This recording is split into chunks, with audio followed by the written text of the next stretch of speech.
come here to chew bubblegum and kick ass. Scared me with that one. All out of bubblegum. Hey, that's me. Sorry. We're honored to have with us today our amazing Vice President, Mike Pence, and his wonderful wife, Karen.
Man's got to know his limitations.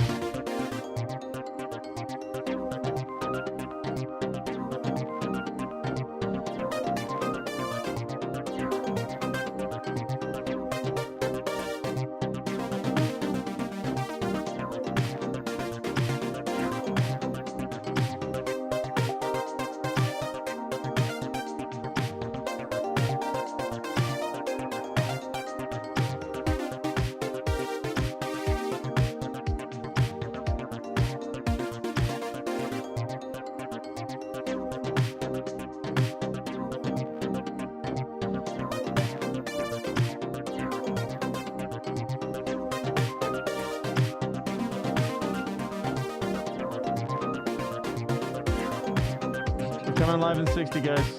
Cool. Thank you.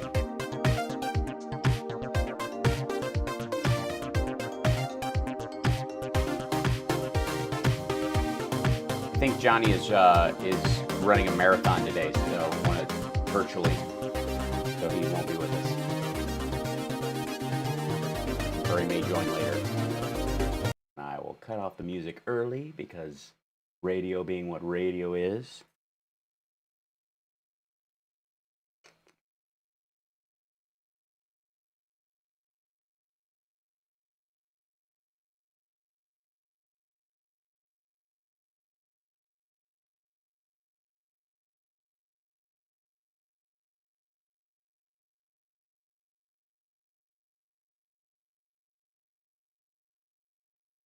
Hi, early everybody. Good morning. How are you? Welcome. We're about to start. So, I have come here to chew bubblegum and kick ass. And I'm all out of bubblegum. Live exclusively for WCPT in Chicago, standing up and speaking out, here's Hal Sparks. well, let's start the day off with some good news in a valiant attempt to, I guess, maybe just salvage a teeny little bit of normalcy in life back from the edge of whatever we're calling our current environment and our current reality. Chris Christie's out of the hospital, and Armenia and Al, you still Azerbaijan. Yes, I am. Sorry. Do you not Can you hear hear me? us at all? I hear you. No? Yes, I do. Oh, beg your pardon. 1 second. Why does Chicago not hear me? Beg your pardon. 1 second. Hello, check one. Check Chicago. Check Chicago. Why do they not hear me? This is really weird. Check one, check two, check Chicago. Can you hear me? Sorry. There we are. Yes, can you hear Hello? me? Can you hear us now? Yes. I don't quite know why I lost you, but there you are. Okay, we're going to be coming back in 40 seconds. Okay, beg your pardon. All right, we'll jump back in. Yeah, I know you guys can hear me. I don't know what that part was. So, excuse me 1 second. That was peculiar. It's been a crazy day here. A bunch of stuff just stopped working this morning, so I'm like, great, more problems. All right. Well, hopefully this will be the last one of the day. So there we go. We'll start up. Thanks. Thanks. Yeah. I'll keep it low tech. I'm echoing in there. Okay, good to know. Let's see. Maybe because you guys should only. Oh, no. I have Here we go. here to chew Thanks. bubblegum and kick ass. And I'm all out of bubblegum. Live exclusively for WCPT in Chicago, standing up and speaking out, here's Hal Sparks.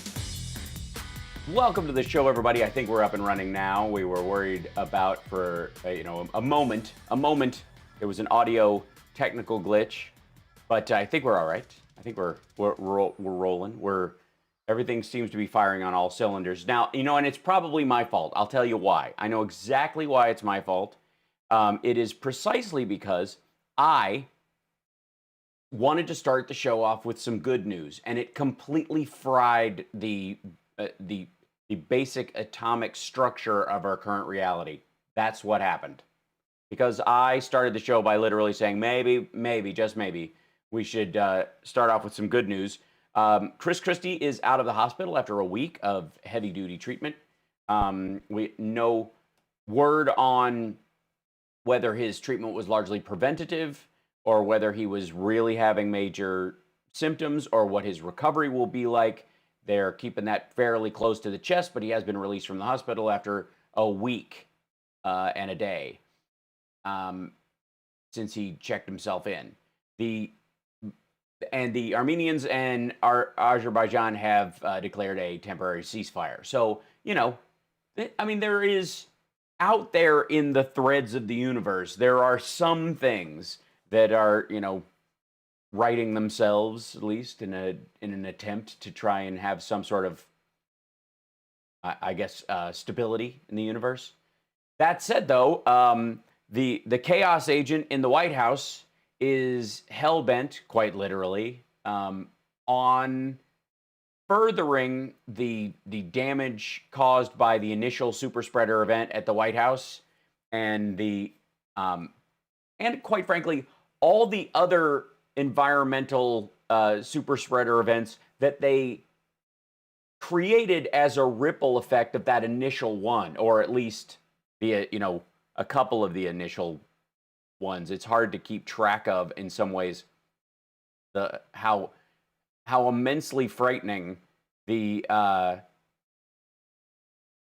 total lack of care that the White House and the Trump administration have put into mitigating the damage potential to other human beings due to their actions. Now, there is a certain amount of America freedom cowboy, I suppose, that a lot of these folks carry around in their head under the deluded impression that somehow that makes them tough, them strong, they'll just weather it, which on an individual level would be commendable if this were not a contagious disease. A lot of these folks are talking about the COVID-19 specifically, or quite frankly, even the flu or a combination during the fall and winter that we are heading into, as in the same way that some people would talk about cancer, that it is either unavoidable as a permanent threat to your life that you will eventually get hit with, and all you can do is fight through it, warrior up, survive it, or it will never happen to you. But the idea that you could get, the one thing about cancer is it's not contagious. You're not giving cancer to other people in your house, people at your work, people on the bus, people at the airport, which make it very different from this disease. So all the machismo in the world will not change the fact that you very well may bring about the death of another human being because you believe in some sort of well, I don't even quite know how to even describe their version of freedom. We've had this week where the governor of Michigan had to come out on television and explain a plot to kidnap and murder her by a bunch of amosexual LARPing goobers from the sticks. I refuse to call them militias on this show, because a well-regulated militia, or someone with the purpose of a militia, actually has a, at least theoretically, in a kind of 1772 kind of an energy, might have a purpose to it. Whereas these folks are, quite frankly, I think the description used most frequently is vanilla ISIS. They are effectively well-armed, stunted adults who are throwing a tantrum, a murderous tantrum. That's what that is. The plot to kidnap and murder a duly elected governor of a state in the country is a tantrum from these folks. And again, understand what we're talking about. And this goes to the whole mask thing. Let's start with this right away. Everybody, between now and the end of the year, and probably to the end of February, let's stretch it to February, just so you have a real locked kind of an idea. Wear a mask when you go out in public. Even if you think you can socially distance, you might come in proximity to somebody else within 3 or 4 feet. And there are a couple of positive reasons. One is you might be an asymptomatic carrier and you don't know, and you may have tested before, but in between the test and the results, you may have gotten it from somebody else who's just as loose with the rules as you are. And out of general respect for your fellow human beings in this, your fellow Americans, wear a mask. Wear one that says Trump 2020. I don't care. Wear a mask. If that's your thing, the idea that somehow you are proving that you are, that you're fighting for freedom by not wearing a mask is insanity. It is. I mean, there is no other way to describe it. You're insane. You've been watching too many bizarre QAnon YouTube videos, or going down anti-vaxxer rabbit holes or something, but you're a crazy person. Wear a mask.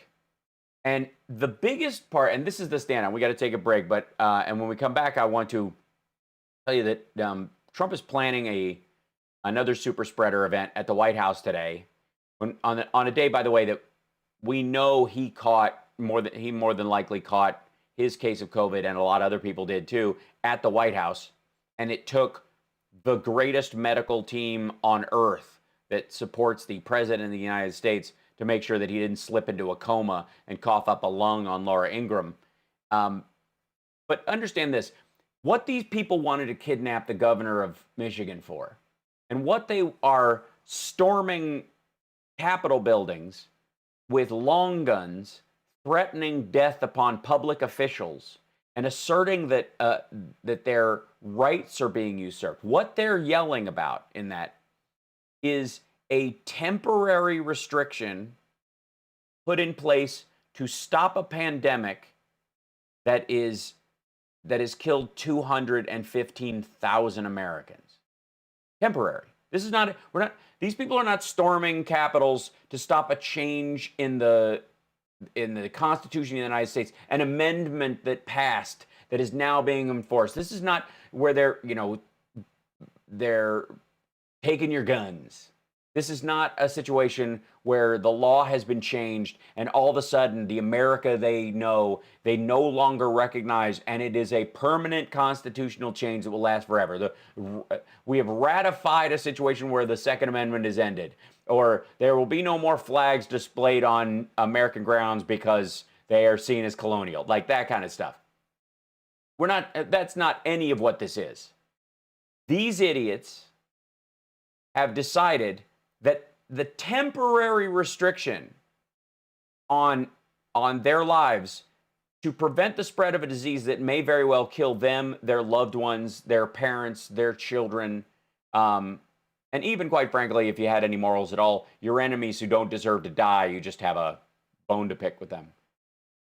That's what they're threatening to kidnap the governor over. This is not even the Koresh or Jim Jones level where they think somehow that Christ is coming back, or that they've been, running guns and a small pedophile ring in Waco, and the feds are coming for them, and so they decide to fight back. This is because they don't want to distance themselves and wear a mask when going to get food at the store.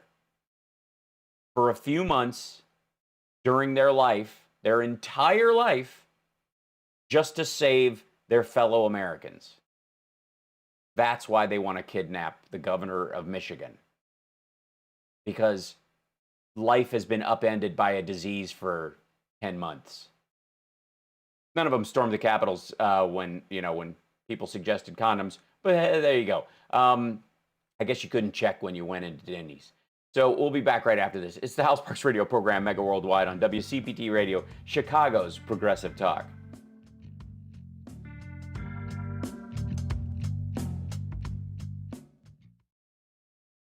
Never wish death upon your enemy, just explosive diarrhea and vomiting while stuck in traffic and having a sneezing fit. And they should be, their debit card doesn't work, and they're 25 cents short of using the car wash. After. More good news. A federal judge shot down Texas proclamation limiting each county to just one ballot drop-off box. Yeah, very important.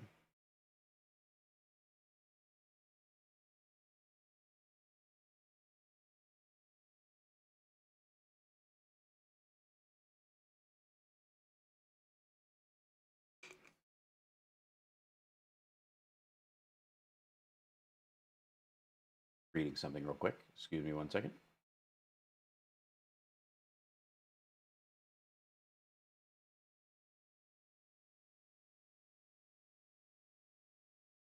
Good morning, everybody. Welcome to the show. So those of you that join us for the normal stream and are like, what the hell is he doing up so early?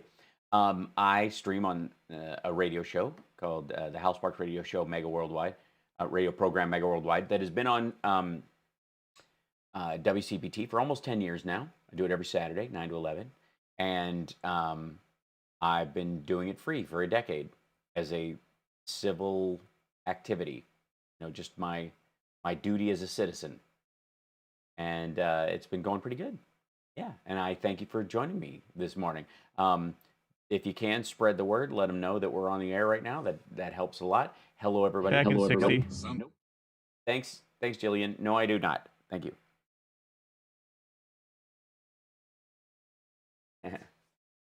I am hydrating.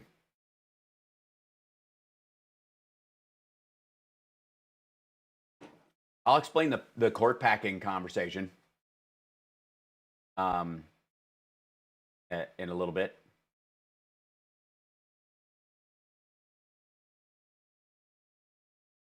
CPT is number 2 on my preset. That's awesome, Mike. Why are we number 1, Mike? Yeah, right? Because music should be number 1 so that you maintain your sanity. It's almost like an eject button. Like, okay. Sorry. I need 80s on 8.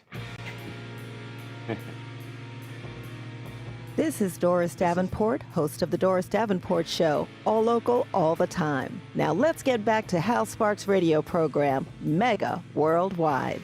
Yeah, let's. Doris is on, is she on every day these days or just on Saturdays? I Saturdays at 7. That's right. So she's on Saturday, 7 o'clock, early, right before my show. That's what I thought. And she's fantastic and a great source for local Chicago political news and information. As is Dick Kay, who follows us every day. I'm the inverse carpetbagger, the displaced Chicagoan who misses the city dearly and wishes well on everyone in the city right now. And as we weather this whole craziness, entering into an election season, a possible surge in the flu virus. Obviously, we have never left the first wave of COVID as cases are now continuing to spike. I would simply say to friend and political opponent alike, please wear a mask, wash your hands, practice social distancing, avoid large gatherings. If you have symptoms or you feel ill, do not go out in public, and get tested if you think you might have had exposure, whether you have symptoms or not. Now, these might seem like crazy commie ideas to some of you folks out there, but they're actually the CDC guidelines. And the establishment of a government is the purpose of this whole endeavor. And our trust in elements of that government to kind of operate regardless of how we see, how we feel politically are kind of crucial, especially the part where, it deals with science. And there's a lot to unpack today, and I'm certain that whatever I say and the news of today that we've been dealing with it won't matter in about 3 hours, because Donald Trump is going to have a rally at the White House, as I call it, Operation Hatch Act 2. And over the course of having that rally, whatever it is, he'll say 6 or 7 things that are completely insane. I don't think he'll F-bomb like he did on Rush Limbaugh, where it was funny because I saw a bunch of people going, that had heard the actual unedited clip that had been put up on Rush's website, going, they edited it out later. No, they had a dump button. We've used ours on this show a couple times over our history. We hope not to use one. Johnny and I have come close to having it used on us in the last few months because of all the craziness. And that said, for all the, wailing and gnashing of teeth that went with people freaking out that he'd actually done it, to Trump's followers and supporters, it's another sign that he's macho because he can F-bomb on the radio. Now, never mind the fact that one of the things that I think signifies adulthood is impulse control and the ability to hold back when you want to express yourself. If you know it, you will do it in an inarticulate or inappropriate way, and for the environment. Say, like when children are listening versus when you are in your own home. So there's a lot to that. So, and I'm not one to shy away from saucy language, as it were, but I think most of us are struck by the hypocrisy of it. And speaking of hypocrisy, one of the main stories comes out this week that Trump's use of the drug REGN-CoV2, which is the name of the drug that he used, the treatment, the monoclonal antibody treatment that he had, that gives him about 2 to 5 months of antibodies, in theory, to protect him from the virus and keep him from getting it again, or his symptoms from expanding during that time. Now, the problem with this treatment that he just got, which he calls Regeneron, which is the name of the company, and he said it's very similar to something that that Lilly has, and then I think it was Tucker Carlson who called it Eli Whitney. They're very similar treatment, come from research using the tissue of aborted fetuses. That children that are, at any point during the process, usually therapeutic abortions, meaning the child itself would never survive, born without a heart, born without lungs, eyes, a brain, it is deformed or malformed to such an extent that it will not survive, and so a therapeutic abortion happens.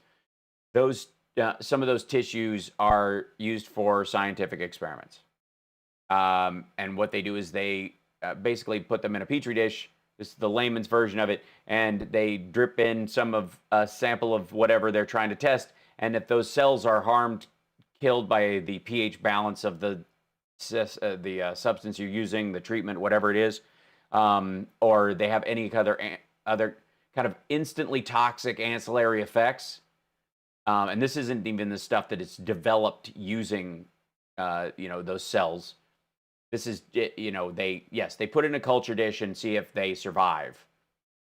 So anyways, this was an integral part of the development of not only this drug, but all the drugs before it that led up to this invention. So you can't remove it from any link in the chain and go, maybe there's a vegan version of this one, as it were, because there is no. This entire chain of medical advancement comes from that,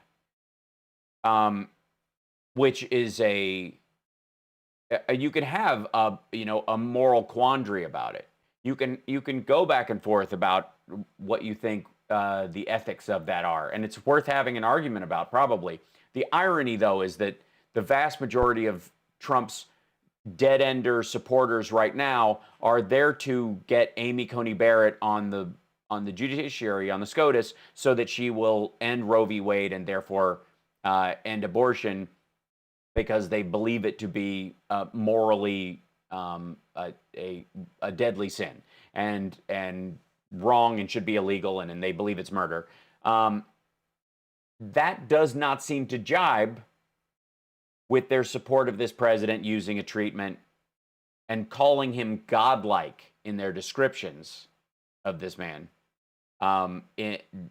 when that's the treatment that saved him, in theory, from his opinion. So, I mean, there's obviously a lot going.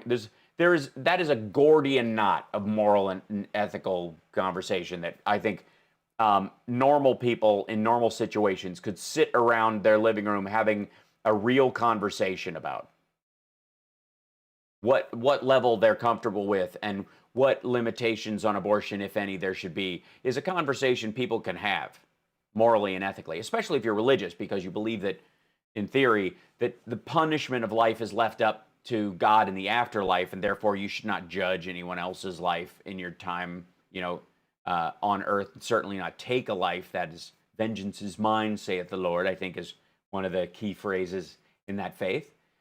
So it's kind of crucial that they kind of stay out of it. But it's ironic, the dichotomy. And for whatever reason, they do not seem to mix and match those thoughts at all.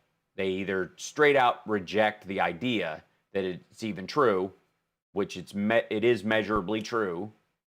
You can go look, you could ask everyone involved. The president would have to admit it at some point, although he wouldn't have to do anything. It's as far as what he talks about.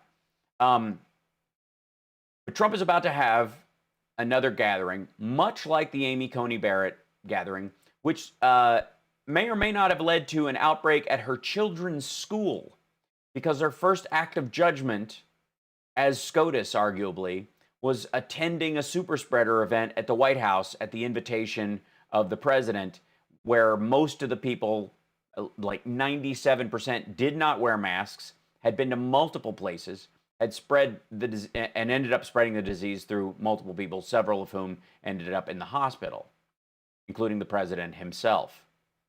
And it spread to her children's school. Can we directly tie it? No. But anecdotally, yeah. The 9 people ended up, after Trump had his Minnesota rally, 2 weeks later, 9 people get sick from it, and 2 of them went to the hospital, and 1 of them still in the ICU. Is it the only place they could have caught it? No. Did they all attend the rally? Yeah. Who else did they infect and spread it to? Because the issue in this group of 9 isn't the one that ended up in the ICU, or even the other one that ended up in the hospital for a short time. It's the other 7 who walked around asymptomatic or mildly symptomatic, not believing that it's a threat, believing the president's stories, and spreading it around the community. Not caring whether they kill their fellow Americans. People refusing to wear masks out of a political support for this president are killing more Americans than ISIS could ever dream. We'll be back right after this.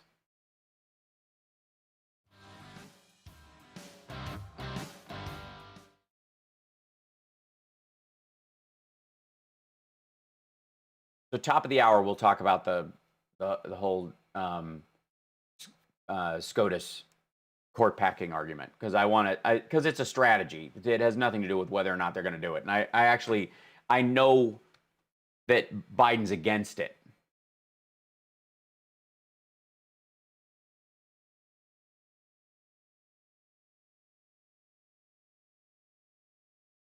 God was not kind to pregnant women or unborn children in the Old Testament. No, go forth and kill all man, woman, and suckling infant. Yeah, I'll be taking callers in the second hour. Is there a list of those killed by Trump's rallies? I don't think so. There should be.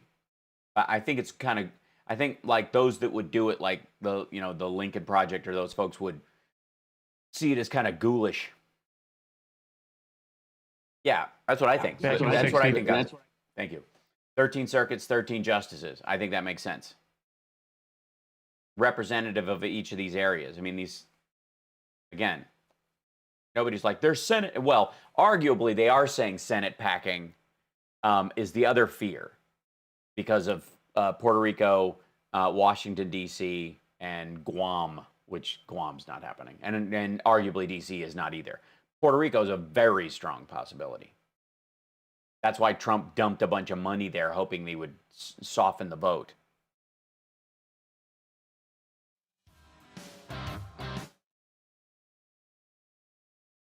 Did we start, or were we almost starting? We got 14 seconds. I accidentally hit the button too early. Okay. Got truly No happy. problem. That's right. I deserve that for I have come here for doing that to you.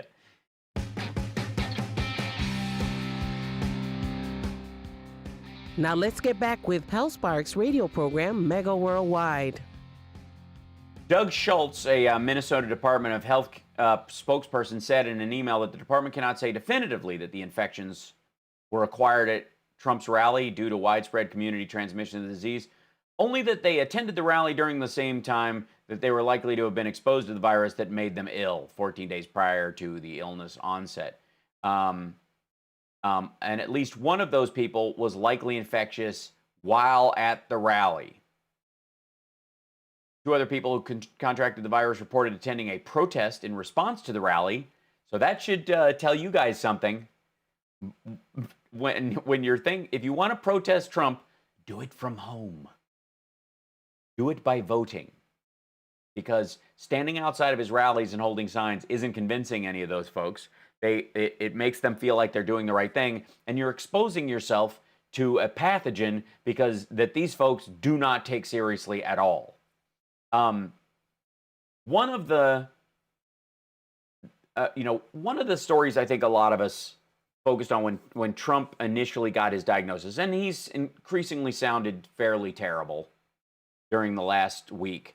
They've released multiple videos from the White House, all of which he's wearing the exact same clothes he was wearing the day before. One that's clearly on a green screen, attempting to make it look like that Trump is standing way out on the edge of the South Lawn for no particular reason.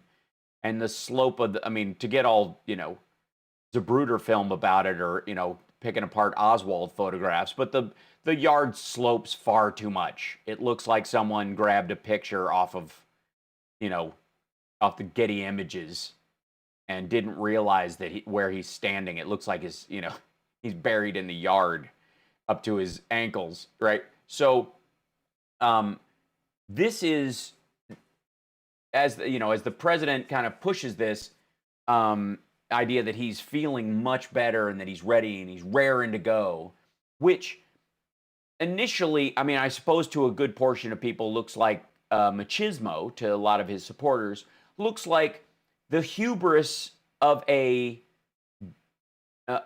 old man attempting to appear virile in the wrong circumstance. And it's quite disturbing, because as human to human, I would say to Donald Trump's family and to his physician, he needs to be resting, he needs to be hydrated, he needs oxygen every day. He's the president of the United States on top of this illness, which is unpredictable and has all kinds of ancillary secondary effects, from strokes and thrombosis to brain fog and kidney and liver issues. Even in circumstances where he becomes possibly a long hauler, where he has bits where he feels okay and then it hits him again, and then he feels okay and then it hits him again, those kind of things. That's a lot to carry. along with being the president of the United States. And so it would seem that if the priority was to make sure that he was in his best condition to be the president of the United States, you would supplement that stress. You would augment the mechanism to protect him from that stress by making sure that this disease does not stack on top of that. And that's a baseline concern, just as his doctor. Of course, these are the doctors who also told us that he's an inch taller than he is, 20 to 30 pounds lighter than he is, and isn't on any of the medications that we now know he's on. One of which, by the way, is antacids, which speak to a crap diet that he has, but also that's new. Interestingly enough, he's always been eating garbage, but all of a sudden, since his last medical, he's suffering from acid reflux. This is stress. This is stress related. And if the folks around him, his family, his alleged friends, actually care about his life, they would intervene in these areas. I do not expect that they will, and even if they did, I'm sure he would be a terrible patient and would push back against it and insist that he's firing on all cylinders. But according to New York Magazine, Trump was on the phone when he got his diagnosis, and he was talking about dying. Saturday, October 3rd, while his doctor had told the outside world that the president's symptoms were nothing to worry about, Trump, cocooned in his suite at Walter Reed National Military Medical Center in Bethesda, Maryland, was telling those close to him something very different. I could be one of the dyers, he said. The person on the other end of the line couldn't forget the unusual word the president used, dire, a seldom said dictionary standard. It was classic Trumpism, at once sinister and childlike. If being a loser was bad, being a dyer was a lot worse. Losers can become winners again. Dyers are losers forever. But aren't we all dyers in the end? Donald Trump, the least self-reflective man in America, was contemplating his own mortality. And he said it again. I could be one of the dyers.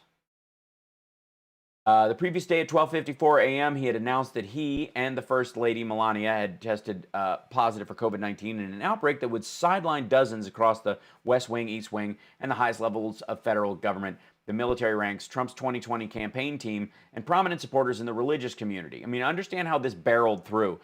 There's a story in the New York Post that got barely any traction at all. Top White House security official gravely ill with COVID-19 report says. A top White House security employee who's been hospitalized with coronavirus since September is in grave condition, a report said. Creed Bailey, who's in charge of the White House Security Office, contracted the virus before the September 26 Rose Garden event, where President Trump announced Amy Coney Barrett as his Supreme Court nominee, sources told Bloomberg. Over a dozen attendees at that ceremony have contracted the virus. Bailey is in charge of credentialing visitors to the White House. He's the guy that people come to get into the White House. He's a primary bottleneck in that process. He also works closely on the grounds with the Secret Service. The White House has not publicly acknowledged or commented on Bailey's diagnosis. It is one thing to attend a large gathering of people, and a bunch of those people get COVID-19, some of them hospitalized, some of them endangering extended family. And to drop the ball on any kind of contact tracing in that, for some either I guess there's two lanes of their misguided belief. One is they either think that those people don't care and it's not that big a deal, and they believe in the quote unquote herd mentality at this point.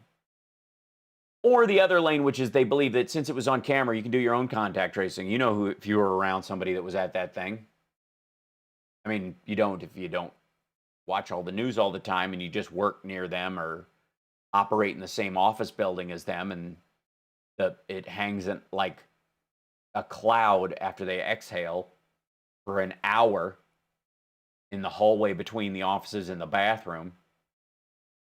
But this is the White House not publicly acknowledging that a crucial White House security member of a crucial member of the White House security personnel has tested positive, is gravely ill, and everyone who came through the process of entering the White House encountered this person. If they're not acknowledging this person, how many others are they not acknowledging? The number I've heard so far is 100 plus. White House staffers,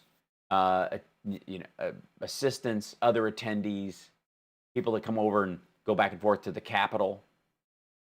Mitch McConnell has even stopped interacting physically with anybody from the president's team, including Mark Meadows. They are, refusing to work with Steve Mnuchin. A lot of this back and forth about whether or not there's going to be another stimulus package and all that kind of stuff, which of course was upended this week by the president's fever dreams, ends up, being slowed down also by the fact that Steve Mnuchin is going back and forth to the White House. They have no protocols online. The president simply does not care if people get it or carry it. He figures if anybody dies from it, they just don't have good genes, even though he even believes from his own quote that without this intervention, he would have died. And that's absolutely true. Trailer Park Donald Trump would have died in his home and would have been discovered later by his estranged family. But fake billionaire President Donald Trump, who gets Walter Reed level medical service, survives this and then says, don't let it dominate you. You can beat it. Don't be afraid of it. I got news for you. I'm not afraid of COVID-19. I don't live in fear of it. I take reasonable precautions against getting it myself and spreading it to other people. I don't compulsively clean surfaces with Lysol inside my own home that I've just touched a couple of moments ago. I have not devolved into some sort of Mad King Howard Hughes. Most people have not. We go about our lives. We have to. We have to feed ourselves. We have to take care of our family. We have to, feed and educate our children. We're not living in clamoring fear of it. We just deal with it in a mature, adult, and intelligent way. The fact that the Trump crowd and Trump himself believe that we believe it will dominate our lives or that we live in fear of it is a direct projection of these folks and speaks to why they can't go out wearing a mask or behaving normally, because they are acting like people who panic. People who compose themselves and deal with a real threat. I mean, here's a great example they'll like, good cops. Good cops deal with crazy people and dangerous people and suspects who clearly are armed or have fentanyl in their car that if they smash a window will spray into the cop's face, or a body with a trunk, or a body in the trunk or in a crawl space, or they're interviewing a suspect that they know full well if they let them go to the bathroom, during a loose early interview, may come back with a weapon and just shoot the cops and do a standoff. And they still manage to conduct themselves in a professional way. Not because they don't recognize the threat, but because they mitigate the recognition of that threat as adults, as capable human beings. You don't clamor with fear when you wear a mask or wash your hands or practice social distancing. You don't go, get back, get back, get back. You go, it's good to see you. Can't wait to hug you. I hope they figure this out. We'll get there. It's a few months away. All these hugs are going to feel so good. Donald Trump, though, says, get back. Get back. Stay away from me. Have you been tested? That's that quote that Biden made. And it's a direct quote. Because that's how Trump and his supporters look at this. They are freaking out. People who aren't afraid can wear a mask temporarily, go through this year and 2 months or however long this stretch is, know it as part of their history and the life that they lived through, in the same way that the height of the AIDS epidemic changed the behavior of a generation. In the same way that tuberculosis or polio or smallpox or malaria or the Spanish flu changed people's behaviors for a year or two until a cure was found or a therapeutic, beg your pardon, or a vaccine itself. You deal with it as an adult. You don't live in fear. You just recognize a legitimate threat. If you don't know how to swim, you're not really afraid of water. You just recognize you probably shouldn't get in too deep. You can wade, but don't go into the deep end. That's not fear. That's smart. That's what this is. We got to take a break. We'll be back right after this. It's the HalSparks radio program, Mega Worldwide, on WCPT Radio, Chicago's Progressive Talk. In the next hour, we're going to take calls. 773-763-9278 is our number. 773-763-9278. We'll be back right after this.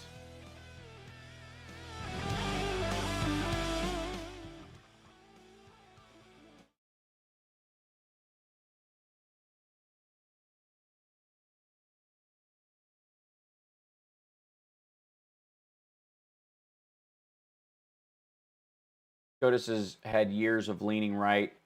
Why would just one person change everything for the other justices taking away Roe v. Wade? I don't think they will do it because they use it in all their arguments. You may be onto something there, 55 Chevy Nomad. There's the problem, like, again, these judges are not unaware. They're not stupid. They know that, hold on one second. Johnny's not joining us. I'm turning off Skype because it's eating up power on my end. These folks know that Roe v. Wade is about medical privacy. So, and it's something that the people who are against it don't understand. Primary basis of the ruling. And if they remove the primary basis of the ruling, the cascading effects, thank you, are a horror show. Beg your pardon. And they know this.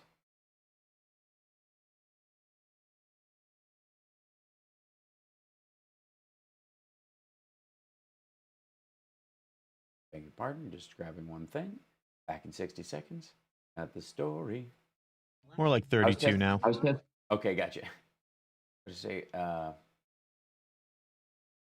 also would say we get paid for what happened. Be careful, be aware it was part of the. Yeah. Aw. Thanks, Black Richie Rich.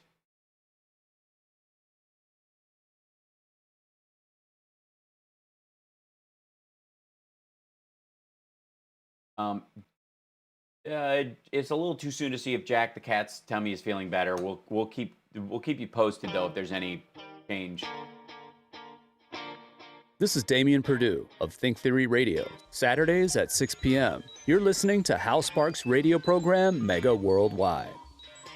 One of the things that we've been experiencing, of course, is the gish gallop of the Trump presidency, that there are literally so many violations of the law and abject ethical failures that they kind of stack, and you can't even keep track of all of them. And unpacking them after the fact will be, you start to understand how some city DAs and other legal groups, specifically like federal DAs or AGs, find a suspect that's guilty of 30 murders and only end up trying them for 8 because the cost necessary to deal with all of them and the ultimate punishment, and when you have the evidence, but prosecuting that thing takes up all those resources, and the person isn't going to, once you've got 5 life sentences, you're just beating a dead horse, as it were, or the person who did something to the horse. And so you start to understand why people start to pick your battles, you know, in those situations when you have limited resources. In this particular case, you know, the Trump, both the Trump organization and the administration and the campaign all are equally criminal endeavors at this point. We have been uptrending in cases for the last 14 days, 12%. There is a rise in a multitude of states, North Dakota, South Dakota, Montana, Wyoming, Iowa, Idaho, Utah, Oklahoma, Missouri, Arkansas, and Tennessee. All were the highest spread per capita. Now, you know, obviously per capita is crucial. And, you know, when you say per capita, there's many per capitas. It's like per capita relative to what? Right. So there is a one of the changes that you have in these less populated states.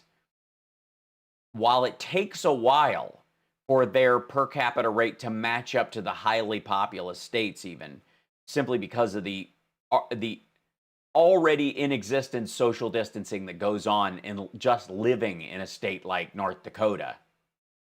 But once it gets a lock on the town, because everybody does interact, because small towns overlap so much, the danger and death rate, both from the disease itself and from the overwhelming of the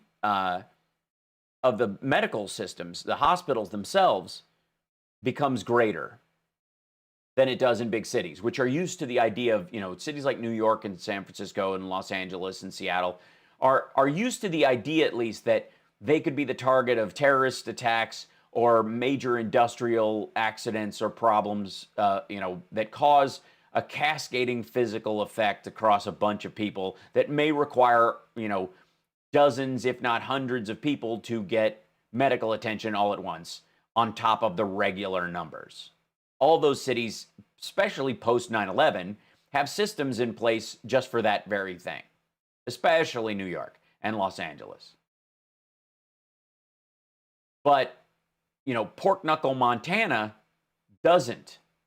And they have a situation where the mayor of the city, you know, might be a dog on rotation, and the governor isn't doing mask mandates because freedom. And even though their town is 20 miles from the Canadian border, you see the South will rise again written on bumper stickers on pickup trucks. These folks are in more danger or a cascading destructive wave by this virus, because they insist on going to church when it's not safe, hanging out together, going to bars as a matter of like, it's almost like saying to the virus that will kill them, you can't fire me, I quit.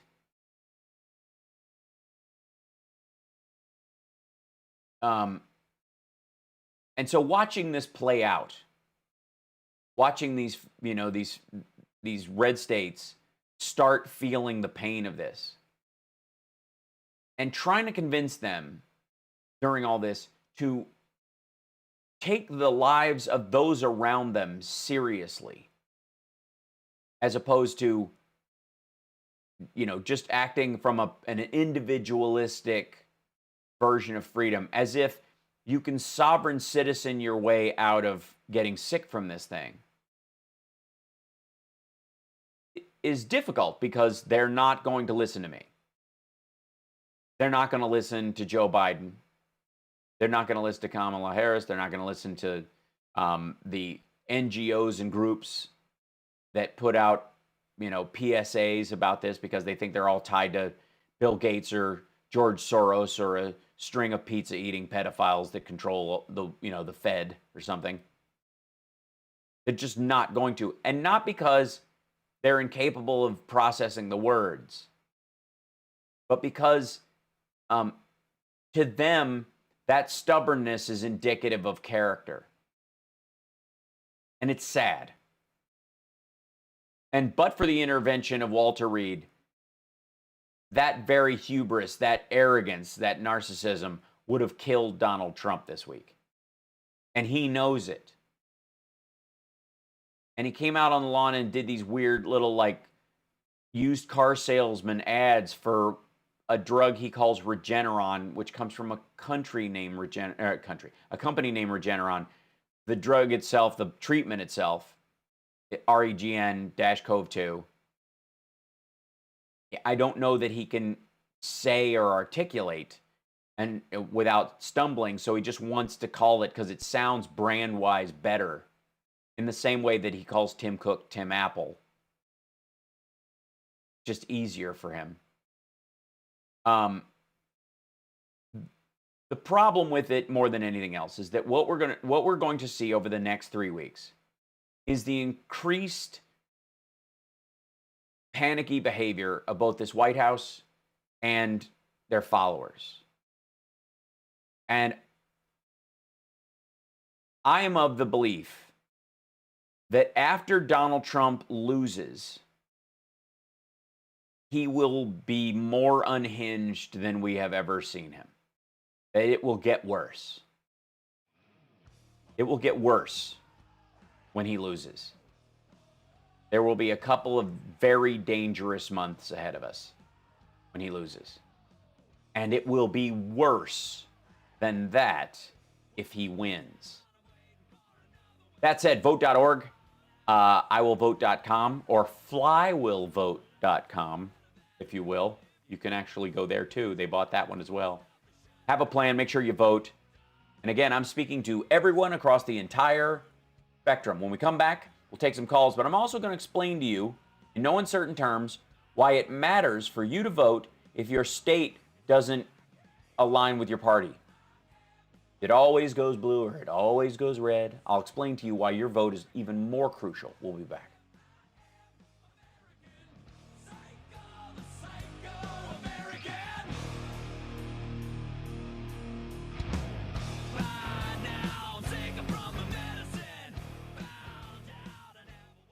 This is a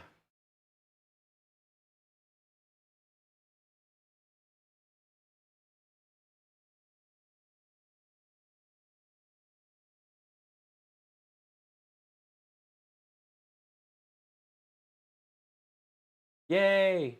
Psychedelic Mess voted yesterday. Yeah, who in the chat room has on any of the platforms has voted? I love watching my reading face. I gotta work on my reading face. It's a little weird. Always been the same face since I was. Oh, I'm sliding back. That's a little better. Be out of focus.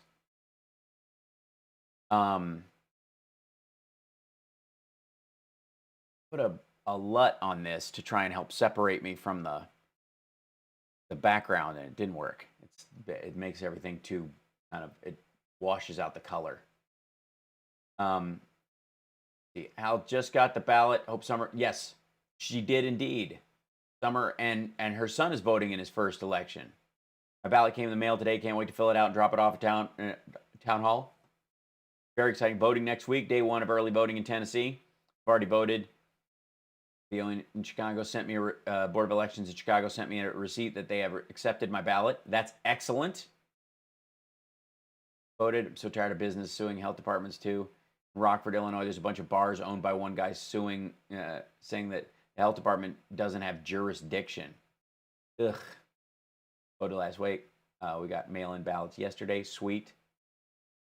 Can't you put all the messages on the screen? Not always. Hold on.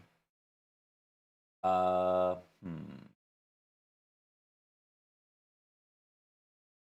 can sometimes, but it doesn't always work.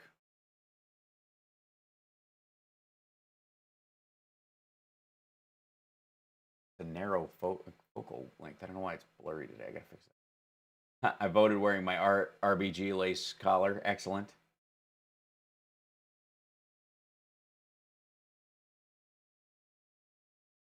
Trump will definitely lose this year. Your mouth to God's ears. Voting in Minnesota, I did mail in and track my ballot. It was received and will be counted. Excellent. Taking an Uber to your polling place. That's awesome. I thought you were an Uber. Voted 10-2. Excellent. Registering my middle child to vote this week. That's fantastic. Filling my ballot out today. Got my ballot. Part of my ballot is filled out. Haven't researched and selected judges yet. Can't pretend it doesn't matter to me. There you go. Can't actually legally vote in the U.S., so using the secret is the best I can do. All right, I see what you mean. Yes, just think good thoughts. I'm going to scroll through on this one. My nails are not going to make it till November 3rd. You just...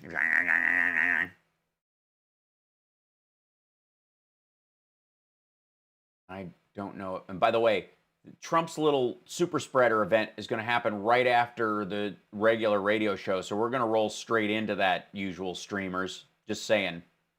Get used to the idea.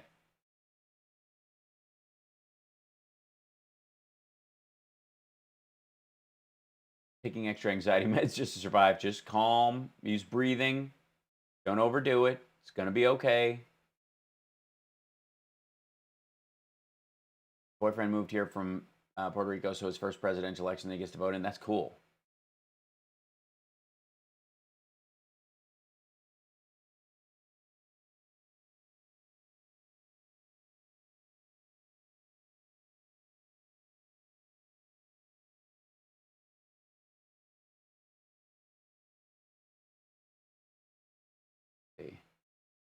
Yeah, he's not in there yet. See if I can find Rally White House. I wonder if the White House's website can cover the Trump rally because it's technically a campaign event. Live in 60. Thank you.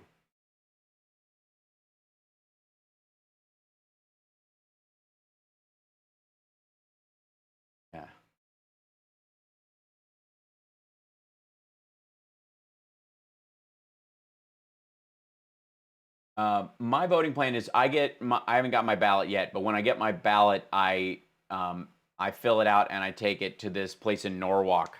And I actually, last time, I took the ballot itself down there with me and filled it out there in one of the rooms, just like walked in and with it, filled it out right there and handed it in as an in-person vote, early vote. You don't have to use the envelope or anything like that. You just give them you put the privacy envelope, but you don't have to put the outer envelope, and you just give it to them. Hi, Susie. What's happening? Arizona extended voter registration to the 23rd. Yeah, because the machines had a glitch. You're listening to the HalSparks radio program, Mega Worldwide. I've had people walk out of me before, but not when I was being so charming. Video streaming at HalSparks.com. I don't care for you or for the putrid sludge you're troweling out. Puss-faced little pimp stick. True progressive talk. Might be a good time for you guys to give up. Welcome back to the show. So, hold on. There we go. That's a little better. This is, one of my favorite quotes, and we've played it before, and I think Tom Hartman plays it a lot. The Paul Weyrich quote.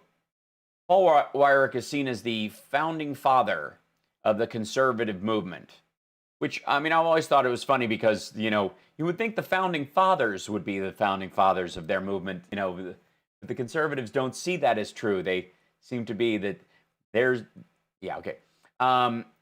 This quote is from 1980, and Weyrich was speaking at an event that Ronald Reagan attended. And this has been a rallying cry for the Republicans ever since. Have what I call the goo. Hold on, I'll back it up. I almost got it. 1 second. Here we go. What I call the goo-goo syndrome. Christians have what I call the goo-goo syndrome. Good government. They want everybody to vote. I don't want everybody to vote. Elections are not won by a majority of people. They never have been from the beginning of our country, and they are not now. As a matter of fact, our leverage in the elections, quite candidly, goes up as the voting populace goes down. Now that's Jerry Falwell, whose son famously has been rather I'm just saying he could use the services of David Pecker at the Inquirer more than any other time in his life. Has been going through some stuff lately. But Jerry Falwell and his father and Ronald Reagan were also at that gathering. And this has been something, you know, many people know, and Trump has made a big noise about the list of judges. He's put forward his list of judges, and which included Tom Cotton and Ted Cruz. And he's asked, you know, why won't Biden release his list of judges?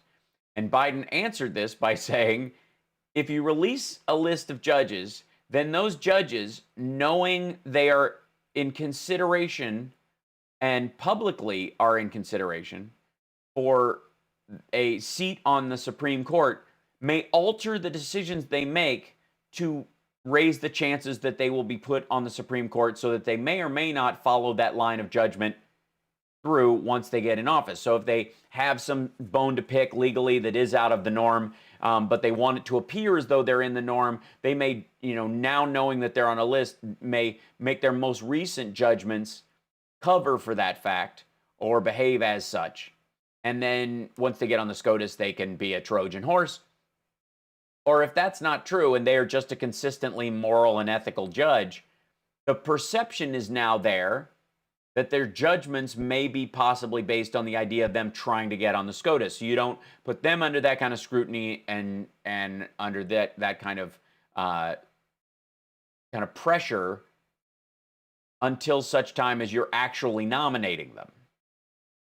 So you don't want people now, every election of those judges is now affected. You can also, for those that are, you know, in elected positions, if you're suggesting, you know, somebody that's on a you know, a state judge or something like that, that might have to run for election, or a DA or something like that, or a particular, you know, or Ted Cruz and Tom Cotton, the idea that they would, now their political opponents will now marshal an attack on them, both in their election chances and other stuff. You are setting them up through your own hubris. Secondly, the list that Donald Trump is talking about was provided to him by the Heritage Foundation that Paul Weyrich co-founded, and along with, you know, the Moral Majority, the Free Congress Foundation, American Legislative Exchange Council, and of course the Federalist Society, which is another group that provided a list of potential judges to the president. Those people know. They're, you know, all the whole, like, we don't really talk about Roe v. Wade.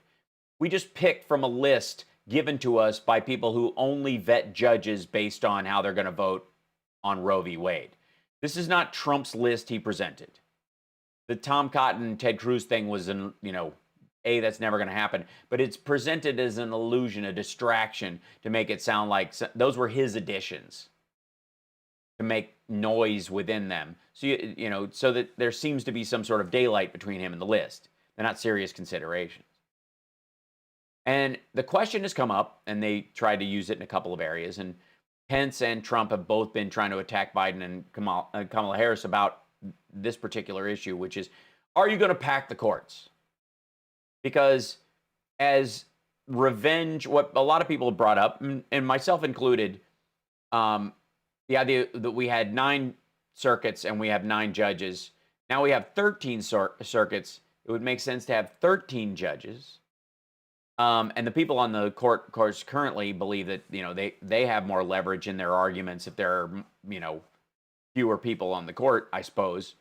But the threat of that, the potential for that, is one of the things that started to slow down the confirmation process for a week or so and make certain Republicans very nervous about going forward.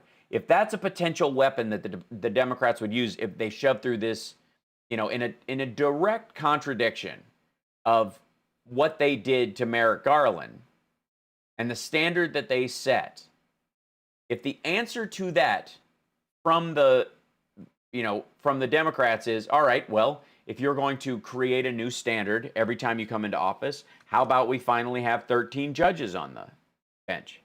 Now, Biden has previously said he's against court packing. RBG has said she's against it, what they commonly refer to as court packing. I don't think that's their tendency on the Biden campaign. However, if the fear of that potentiality makes certain Republicans puts a hitch in their step, not knowing whether or not that's going to be the policy, that very well may delay the hearings until after the election. That's one strategy, one potential threat that might do that. And in the process of doing that, may actually allow Biden to pick the next SCOTUS, or a longer process whereby if there's, some of the issues with Amy Coney Barrett may be brought to bear and deny her that seat through a genuine vetting of her record, as opposed to this rushed vetting of her record that will be happening. So it's incredibly, it's crucial that that remain there as a possible threat. Now, Donald Trump doesn't have any problem with this at all. Peace through strength, he says. They should know that if they do anything, they're going to be met with such fire and fury as they've never seen before. If Iran F's with us, they will experience things people have never even thought of, even though everyone's thought of everything at this point. But when the Biden campaign does it by going, no, we're not taking anything off the table, as a warning to Republicans, about acting in a way that is in direct contradiction to their argument the last time a Supreme Court seat was open. And by the way, their person got that seat, as did the next one, with all the wailing and gnashing of teeth. Gorsuch and Kavanaugh are both on the bench. So taking that away, saying you're not going to do that, and the reason why they want them to say they're not going to do it is to demoralize a section of the voting base of the Democratic Party that thinks that's a possibility or should be tried. And that's why Trump, during the first debate, if you could catch some of the jibber jabber he was saying, was you just lost the left. There, you just lost the left. Just say law and order, and if you say law and order, you lose the left. That's it, because they believe in in enemies, not opponents, and therefore they project onto that if you don't say the buzzwords, if you don't say the code, you don't have to act like you care about what Jesus said. You just have to be able to memorize John 3:16 and say Jesus is your Savior. If you do those things, or you say the Bible is a great book, it's great, so good, it's one of the best books, I have to say, it's probably the best, it's my favorite book. If you can say that, you don't have to behave. You just have to do the slogans right. This is all a commercial for a product you don't use. So we will, that is effectively the strategy. I don't want to let the cat out of the bag, but I don't think the Democrats are leaning towards court packing at all. But it works to have some Republicans fear they may, so that they will put a little hitch in their get-along and at least wait until after the election. So anyways, we got to take a break. When we come back, we're going to start taking some calls. 773-763-9278 is our number.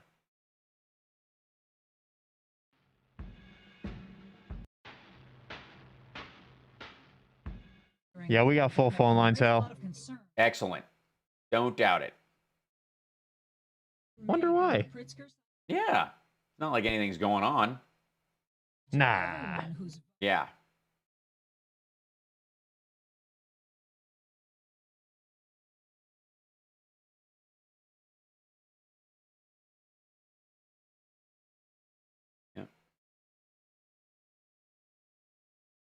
Yeah, it's a good point for Uncle Art. Sorry.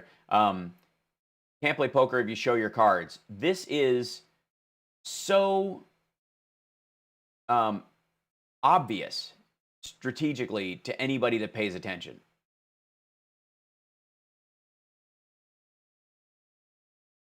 And by the way, this aggravates, Trump and his crowd, because they want them to go out on the record on certain things, because they know there's no good answer on these things. So they'll at least diminish the vote by a little bit if they go on record one way or the other. And it will eat the news cycle about court packing, whether that's a good idea, and then they'll have legal experts and judges and all these kind of things, and people won't look at the fact that Trump's buddy dumped $30 million in his campaign in the last month of the campaign in 2016 when he said he was self-financing. Back in 60. Mm-hmm. Rocky Mountain Mike, how are you? 344 people in the Twitch. I thank you guys so much. Subscribe if you will. And everybody at Facebook, come on over. Even if you prefer Facebook, go over to Twitch and just set up an account and subscribe. I think you'll like the emojis and all that kind of stuff. It's fun. It's a good time. It's all right. Okay. I mean, technically speaking, I get the ability to stream on YouTube and monetize my stream again on November 9th. Curious timing. Thanks, Google. It's nice to know I made a dent. Facebook is easier for us old folks. I understand. But you can come over and subscribe on Twitch and then go back over there. You know what I mean? It's just a way to help out. I'm just saying.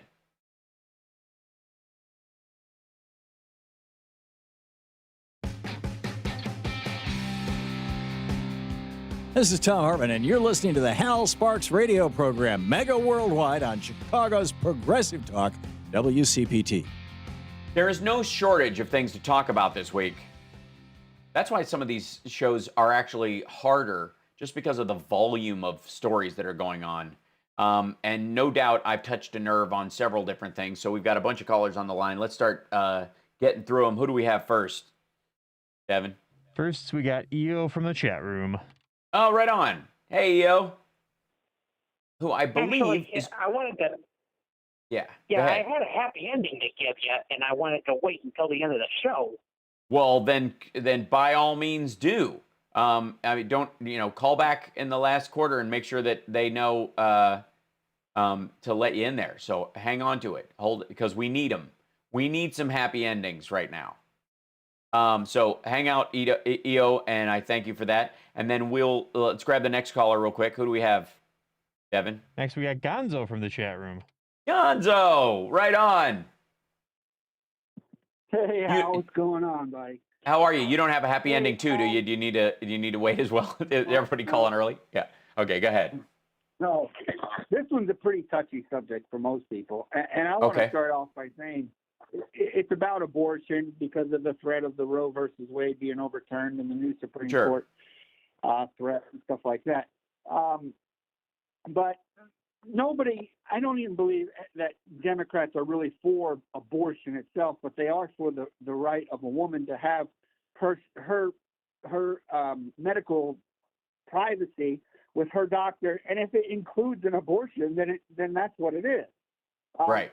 The part that I really hate with the Republicans on this is that they try to use religion, and I have pointed out so many times. With the help of your friend John Fugelsang, he's so knowledgeable as far as the Bible. Oh yeah, goes, absolutely. And he got me into it.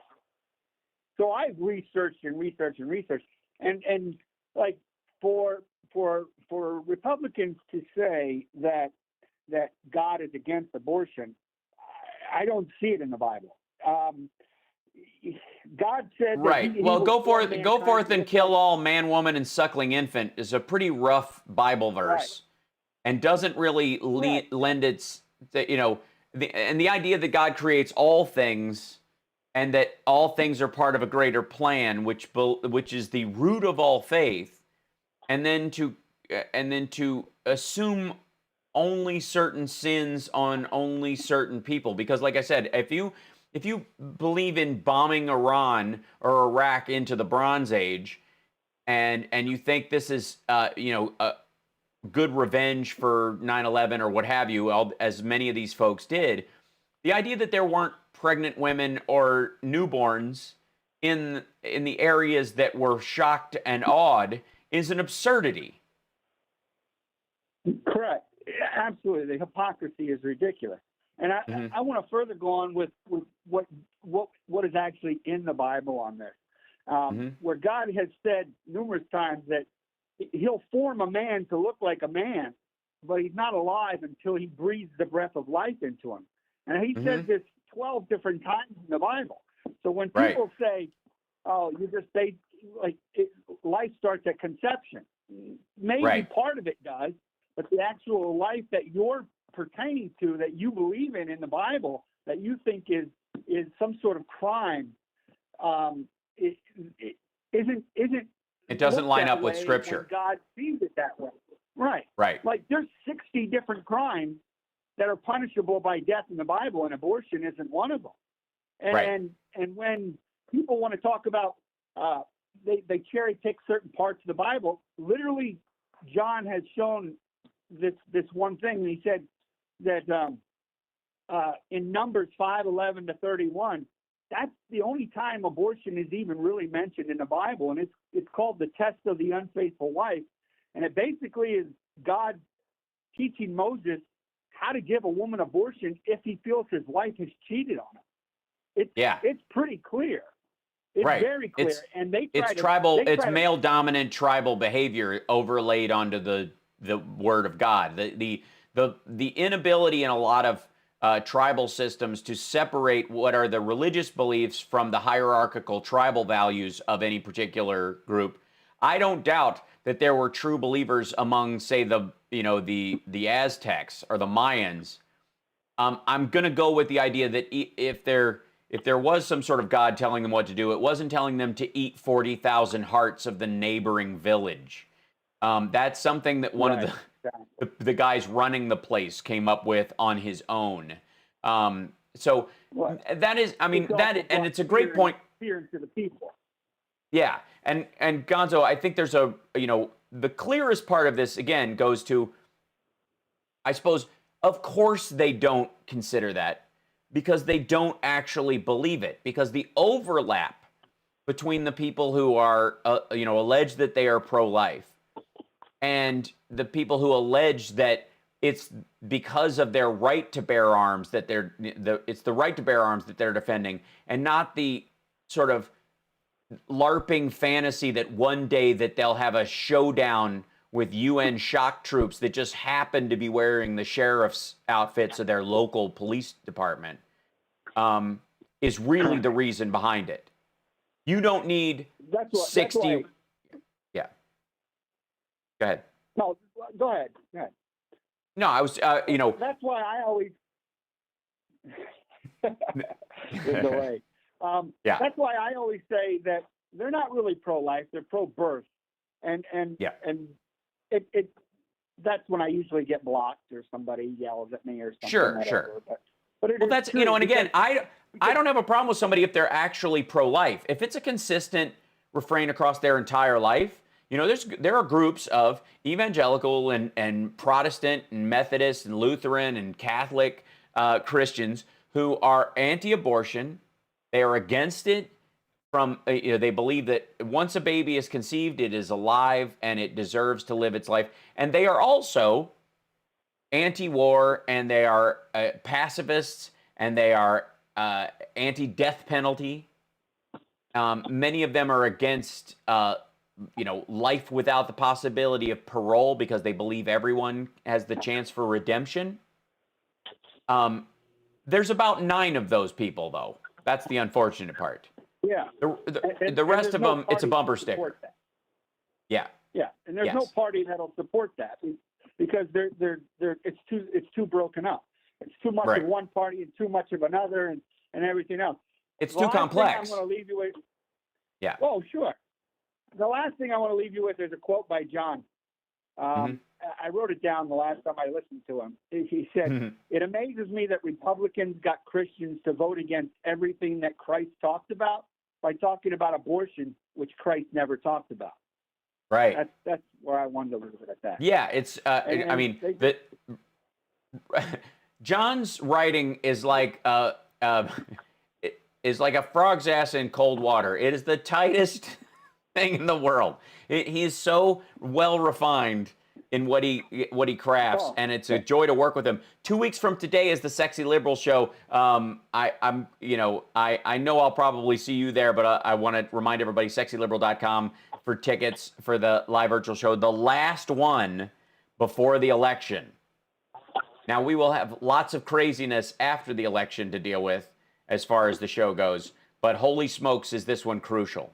And ultimately, what this boils down to is, and I think, Gonzo, I know this of you, and I know this of a lot of people in our chat room, is that we don't have a problem with people who believe abortion is wrong morally and want to stop it or limit it, as long as they do it through the moral argument as opposed to the elimination of the right.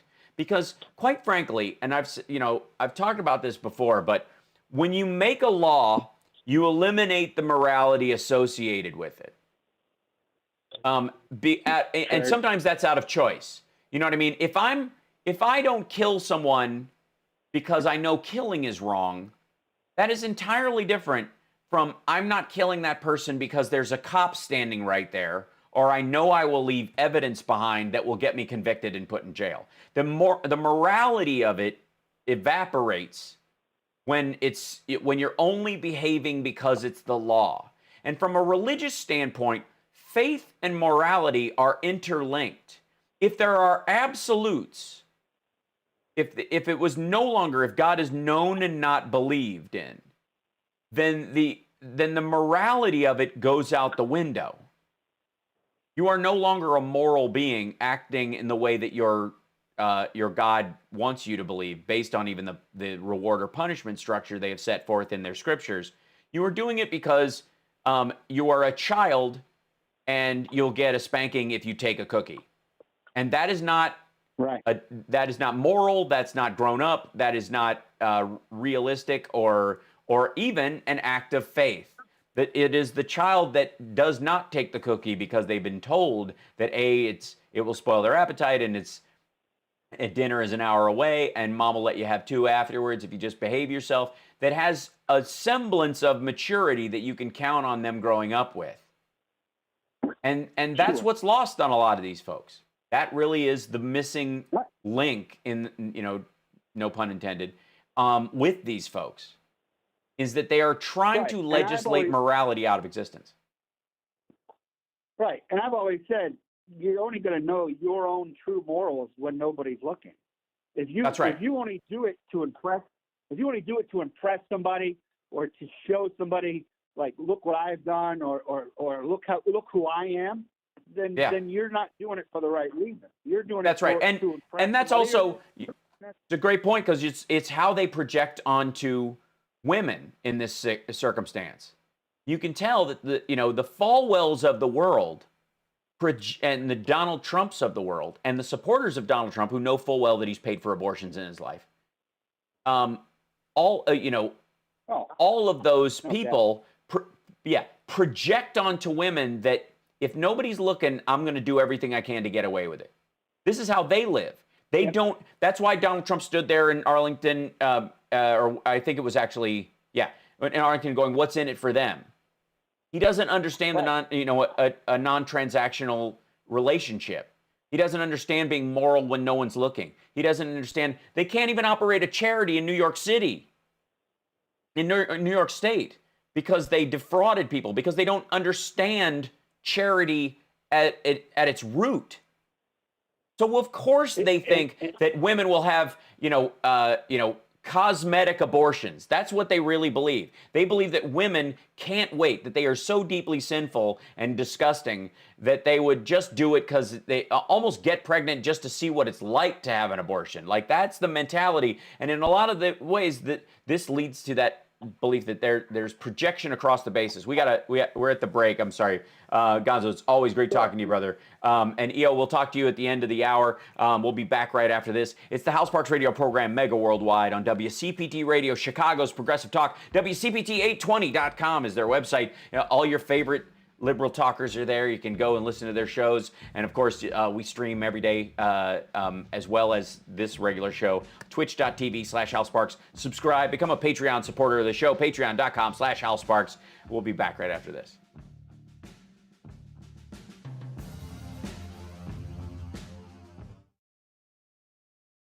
Altruism doesn't. Thanks, Gonzo, for joining in, man. It's good.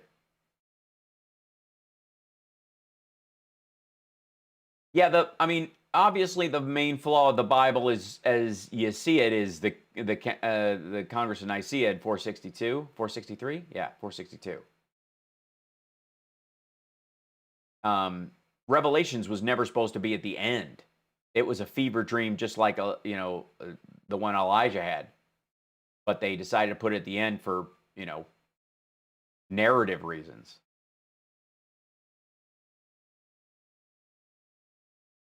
I mean, Jesus was pro-taxes. Give unto Caesar what is Caesar. He was being asked about taxes.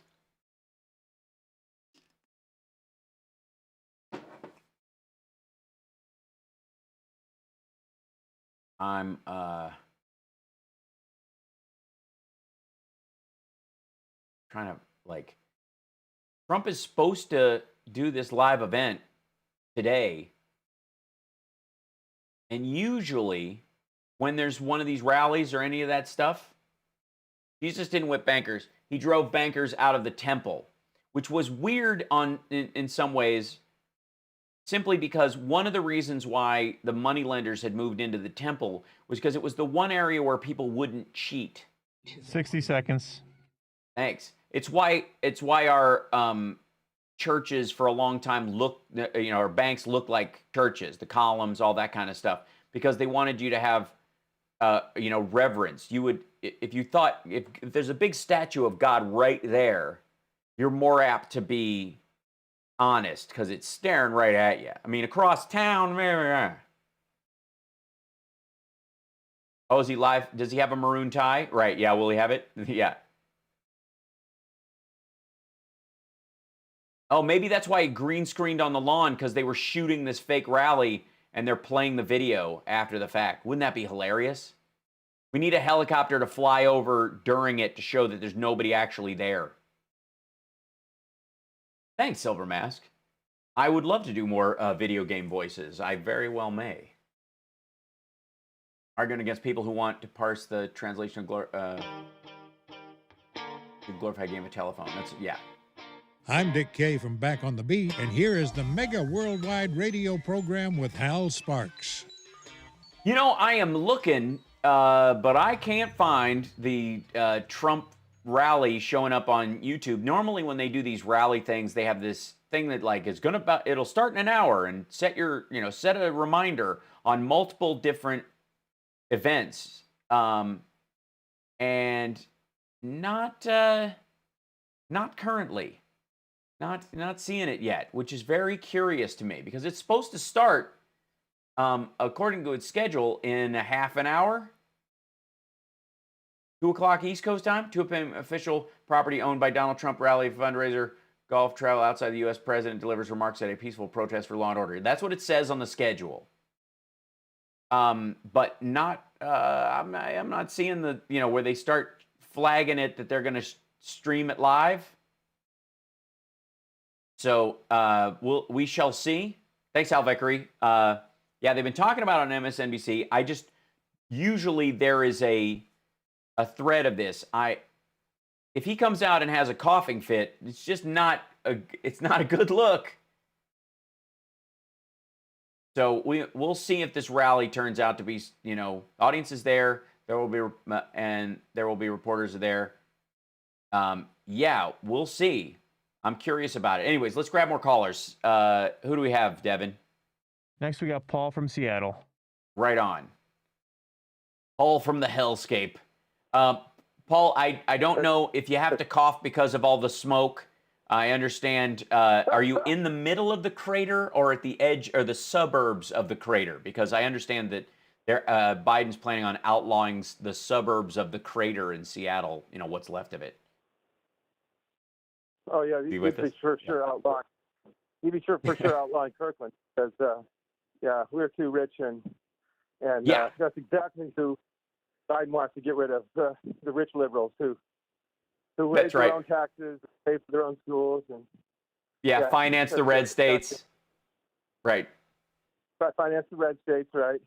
Because we care about them, even though they're backwards. We still care about them. Right, even though they hate us. We're the ones who make sure that. Yeah, make sure volunteer dentists go down to Appalachia 3 times a year. and get paid for, by people from states they hate. Right. Yeah, actually, some friends of mine who are dentists do that. Yeah, I have some friends in my Kiwanis Club who have the love in their liberal hearts, their bleeding heart liberal hearts, go and take care of people whose teeth are falling out because they drink nothing but Mountain Dew and eat candy bars. That's right.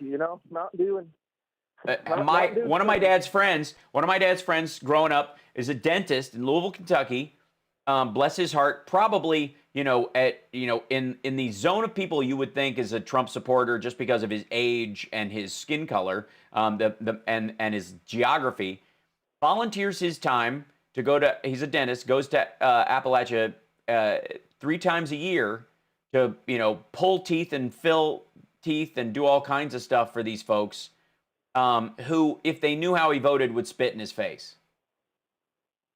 Exactly. They would say, "I don't need your. I'd rather have my teeth fall out." And I'm That's happy right. for them to do that, by the For way. America. But yeah, that's the freedoms you got here in America. Have your teeth fall out. That's well, right. I have to say, I think the Democrats can really, Kamala, the debate team could have prepared for that just by listening to right-wing talk radio. As you know, every day there's a memo passed out from the White House for the talking points, and I don't care what listen to KVI in Seattle or KTTH the Truth in Seattle or some conservative talk anywhere in the country. It's the same topic every day. Yep. They're uniform, and that's where the trolls who call this station get their material. Like That's right. When Peter calls or Berlin or Mitchell. That's right. Yeah, they've just gotten something from earlier in the week. So, because Mike Pence didn't say anything, I kid you not, he didn't say a single thing that I haven't heard on conservative talk radio. But I mean, he was on conservative talk radio. I mean, that's one of the things that people forget. They used to call him Rush Limbaugh on decaf. That was the joke about him, which, everybody, and then I guess last week it was like Rush Limbaugh if the paddles don't charge. But, I mean, I think bless the fly. Yeah. The reason they have to do that is because, the Pence team has to do that is because they know their audience can't absorb anything new. They can only resonate with things they've already heard. So those are things that Kamala should have known are coming. The thing I would do about the one question that comes up about that they haven't really been able to answer, and I have the answer for, which is, are you intending to pass the Supreme Court? And my answer, as Kamala Harris, I would have said, that's not a question for a presidential campaign, because as you know, Article 3 of the Constitution states that the federal courts will be organized as Congress shall ordain and establish. Right. So, if it was the decision of Congress to expand the court, well, that's a consideration we should have to seriously entertain, given that Congress is the representation of the people. And the people are not satisfied with the way the courts have been run with Donald Trump and Mitch McConnell. That's right. And I think you're the interesting thing about that too is that oddly enough, one of the the 3 tacks you would take if, let's say, Biden said I'm for it or I'm against it. The third tack that you would hear a bunch of times is Biden now trying to usurp the power of the Congress? Because they would have a bunch of people on describing exactly what you're talking about, going, that's not even their decision, and then all of a sudden we'd have a week and a half of leading up to the election of Trump sending out, like campaign emails and tweets nonstop that Biden is going to write executive orders to add people to the Supreme Court. You know what I mean? Like that's where and it won't convince anybody that doesn't know, that currently is aware of what a nutcase he is. But his base might believe it, and he will use that as a way to gin up, get them riled and get them to, to get out the vote. Because that's really what they're doing right now. Like, this is all this fear mongering. A lot of it has nothing to do with convincing anyone, these suburban women or any of these groups to finally come around and go, hey, I know you hate me, but I'm the pit bull in the yard. And if you chain me up in the backyard, somebody's going to bust your window and sneak in and do awful things to you. That's what that's what everybody thinks the pitch is. That's not what's going on. And the flailing and wailing that they're doing is really about the fact that their base is starting to lose interest. That enthusiasm they're talking about only shows up at these rallies. The rest of that cascading Republican enthusiasm that they counted on last time because they were like, let's elect an outsider, that's all gone. And none of them are buying it. So that's well, yeah, and because the caliber of a Trump supporter, especially the white man, I mean, let's look at it this way. Do you really think that any one of these 13 low-life rats who tried to plot to the conspiracy to kidnap and kill the governor of Michigan, do you think any one of those guys even has a job or a family, child and woman at home to take care of? I think not. I think that you would not risk decades of imprisonment if you even had one child and a wife at home that you needed to take care of. These guys are the most irresponsible, worthless losers on the planet. So no, they don't even know anything about the Constitution. You can tell them anything. Well, the other problem Trump has from that is, are they indeed registered to vote at all? Or do these people, these are the kind of folks who, Trump sees as supporters, but they view the government as, as a sock puppet for UN shock troops, owned by the Rockefellers and an international consortium of George Soros-run Jews that they're afraid of. So my guess is that they didn't update their address the last time they hitched up the trailer and moved it across town.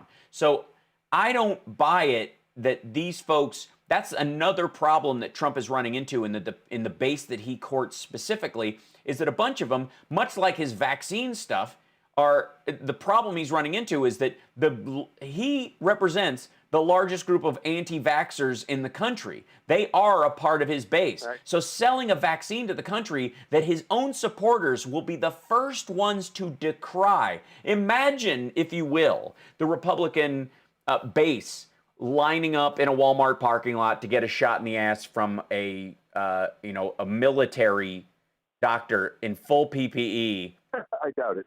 Come on, come on. I mean, they would. If they were going to kidnap the governor of Michigan because she wanted them to wear masks to Starbucks, or the grocery store. You think they're going to stand in a windy Disneyland long line to get a shot for a vaccine that was given short shrift and shoved through the system? Come on. Who believes that? Who does it? Who, and so I think he's courting the wrong people because I don't think they have, and that's what he's scared of. That's what all this flailing is about. They need to drive this base out that they imagine is still there. And quite frankly, I just see it dwindling or embarrassing a lot. And I think there's a lot of, quiet, I'm going to sit this one out Republican voters who very well may have been clamoring about this guy, maybe can't bring themselves to do Biden, but may pull what were effectively a hyper-progressive anti-Hillary. I'm not voting for Trump, but I can't vote for Hillary, so I'm just leaving it blank. That vote leans against Trump this time, which is scary for him. So that's what this is all about. We got to take a break. I always appreciate you calling in, especially since you're doing it in the middle of a war zone. I'm so shocked that we didn't hear any, heavy cannon fire behind you. I mean, how is the Battle of Bellevue right now? I understand, it's no Bowling Green massacre, but it's, have they declared a truce yet? The 80-millimeter mortars only fall once in a while in the morning. Okay, well, that's good. At least you can plan your day on it. You know what I mean? Just wait to get the paper. That's a good idea. That's probably smart. Thanks. Thanks so much for calling in. Always good to hear from you. We'll be back right after this. It's the HalSparks radio program, Mega Worldwide on WCPT Radio, Chicago's Progressive Talk. After this, more calls and a happy ending from EO.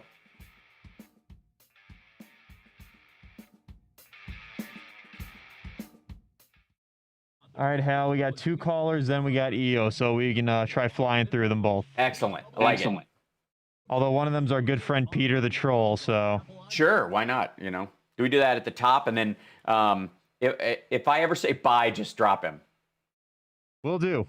That's the easiest way, because because his whole strategy is Gish Gallop. It's just a Bunch of BS. I get you. Yeah. Like, can I load up 9 things? You know, it's the same reason why if you go on Twitter, you see like you just start to put in any hashtag. One of the first ones will be hashtag Biden the pedophile will come up because there are troll farms literally boosting it to the top all the time, nonstop, 24 hours a day. And that's one of the things, like the weaponizing of trends, you know, is something that Twitter has to get a handle on. Yeah. All right.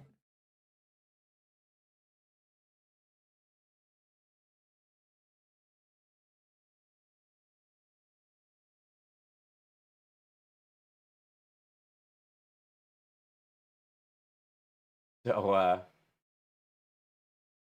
right after the show, gee, you think? Look at this. This is from the White House's thing. They finally put this up. This is theirs. Chat has been disabled for this live stream. You think? What are the odds? This is going to be a party.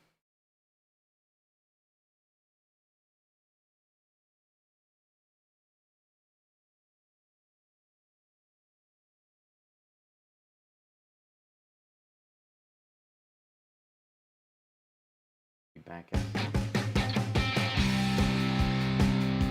Welcome back to the HalSparks radio program, Mega Worldwide. It's now time for the happy ending. Yay! Welcome back. Okay, so we got a couple more calls, then we got EO's happy ending, so let's get through them and try to, we got a couple minutes left. I think we can get everybody. Who do we have first, Devin? First, we got our old pal, Peter. Okie doke. Right on.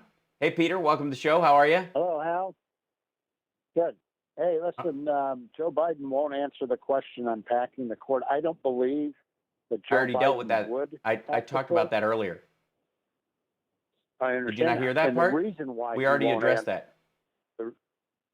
Okay, but I'm just calling in to give my opinion of why he won't address it is because he's scared of the left not voting for him if he comes out and goes against it.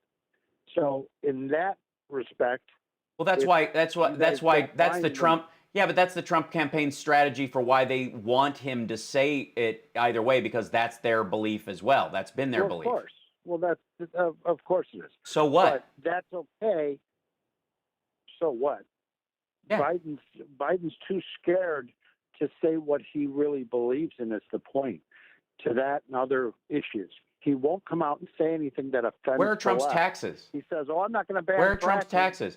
Why didn't Trump give his taxes? If we want to talk about scared, why has Trump not given his taxes when he said he would? In a couple of weeks, as soon as the audit finished, we find out it wasn't an audit at all. You know what? He was already audited. They discovered he what needed to he's give saying. back the $72 million he got as a refund. They've told him he has to give it back, and he's been fighting the audit ever since. That's why. You know the reason why he's not giving them. I can't. Why? I can't give you any more information than what they. You mean said. Russian money? My You mean he's in point- debt with the Chinese banks? You guys see, that's the other thing. The Russian stories. You guys are still going with that Because it's been still true. proven That was a farce. No, it wasn't. Just because Well, you no, don't it's read not. past the It's an headline out-and-out on lie. Drudge circa 2014 doesn't mean It's an that out-and-out what lie the that he was information. colluding with Russia. Yes, and he in was. More papers. Mike Pompeo said the other day. Why that would more you? papers Okay, here's are a good gonna one. be Like Peter, released we always before the do election. this. Peter, we always do this back and forth, and I know you think the sun shines out of his backside and Well, he's your because you Messiah. know But why, let me Hal? ask Because you you. don't give- Let me ask you. Let me ask you a question. Would you have hired Paul Manafort? Would you, as a moral human being, have hired Paul Manafort? Well, how the hell do I answer that? I have no idea. Do you know anything I don't know about Paul Manafort?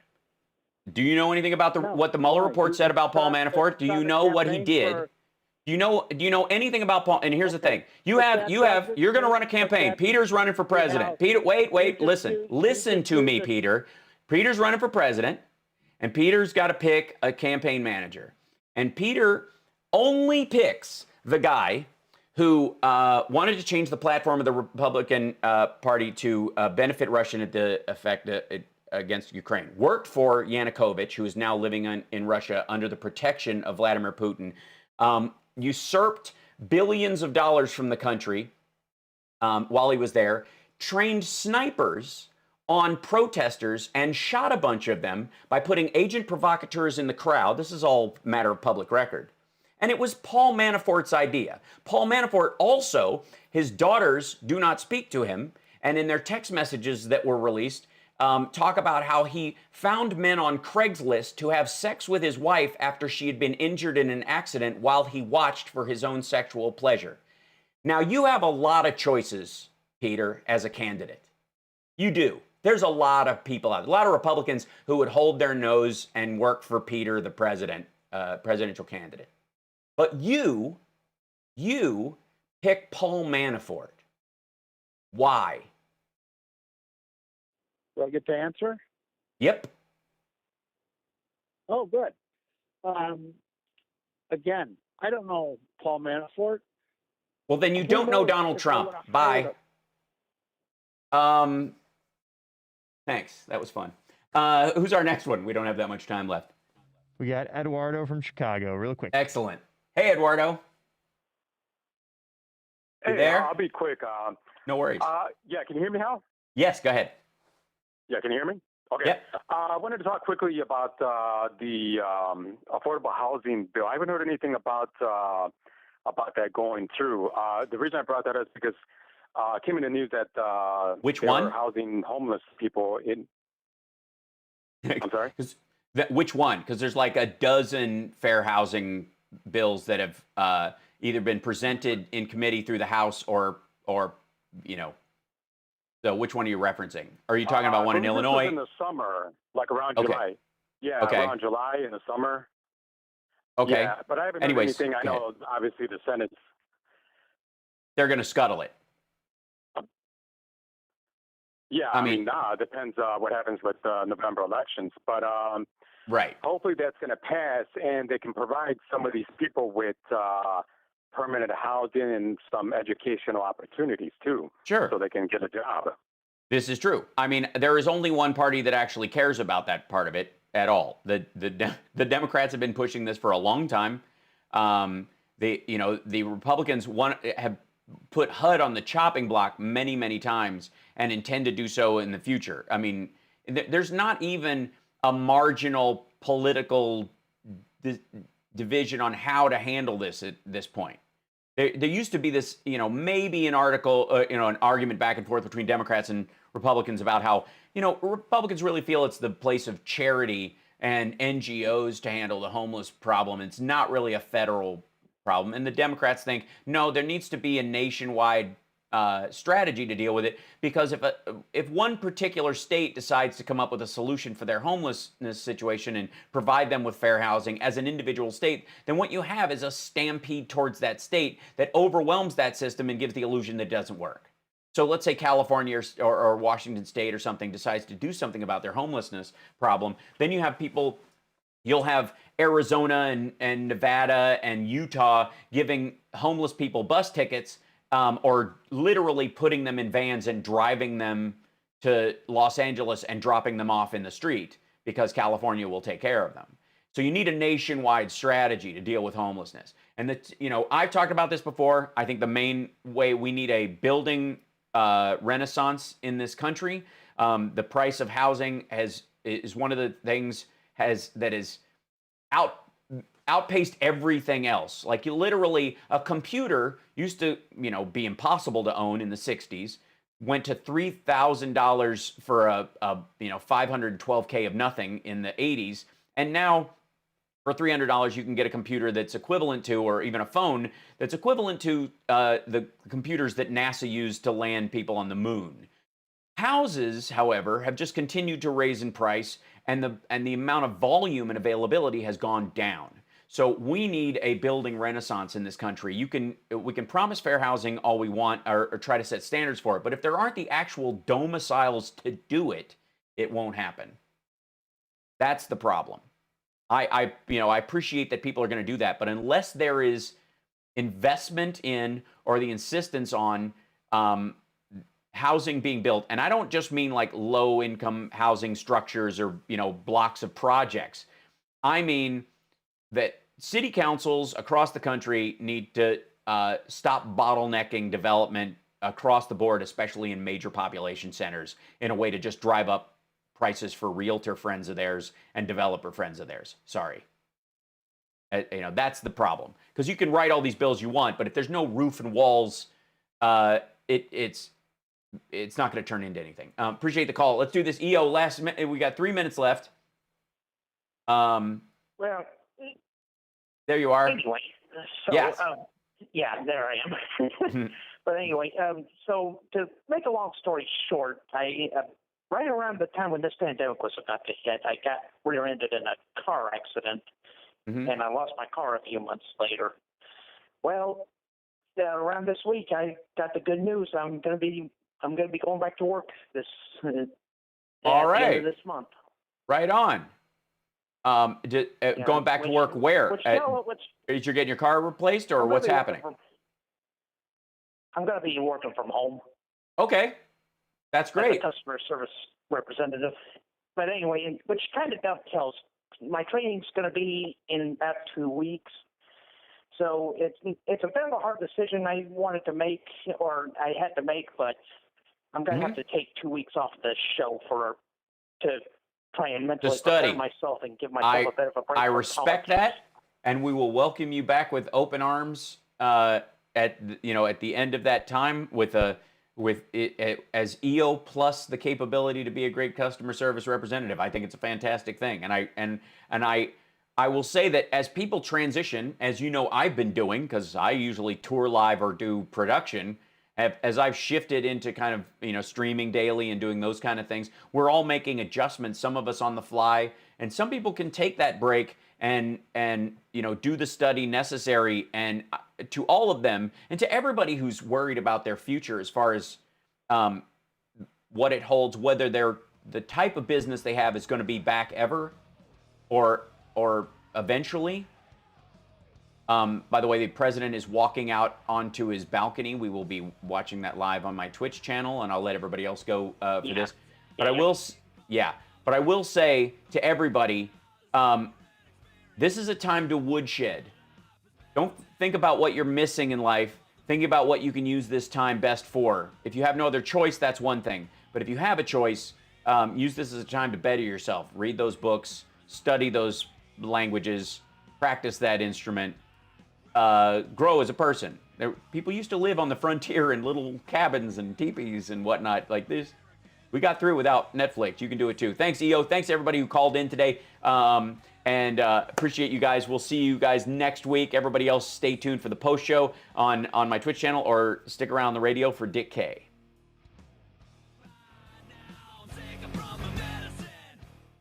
All right, Hal. Talk to you next week. Thanks so much. Are they playing?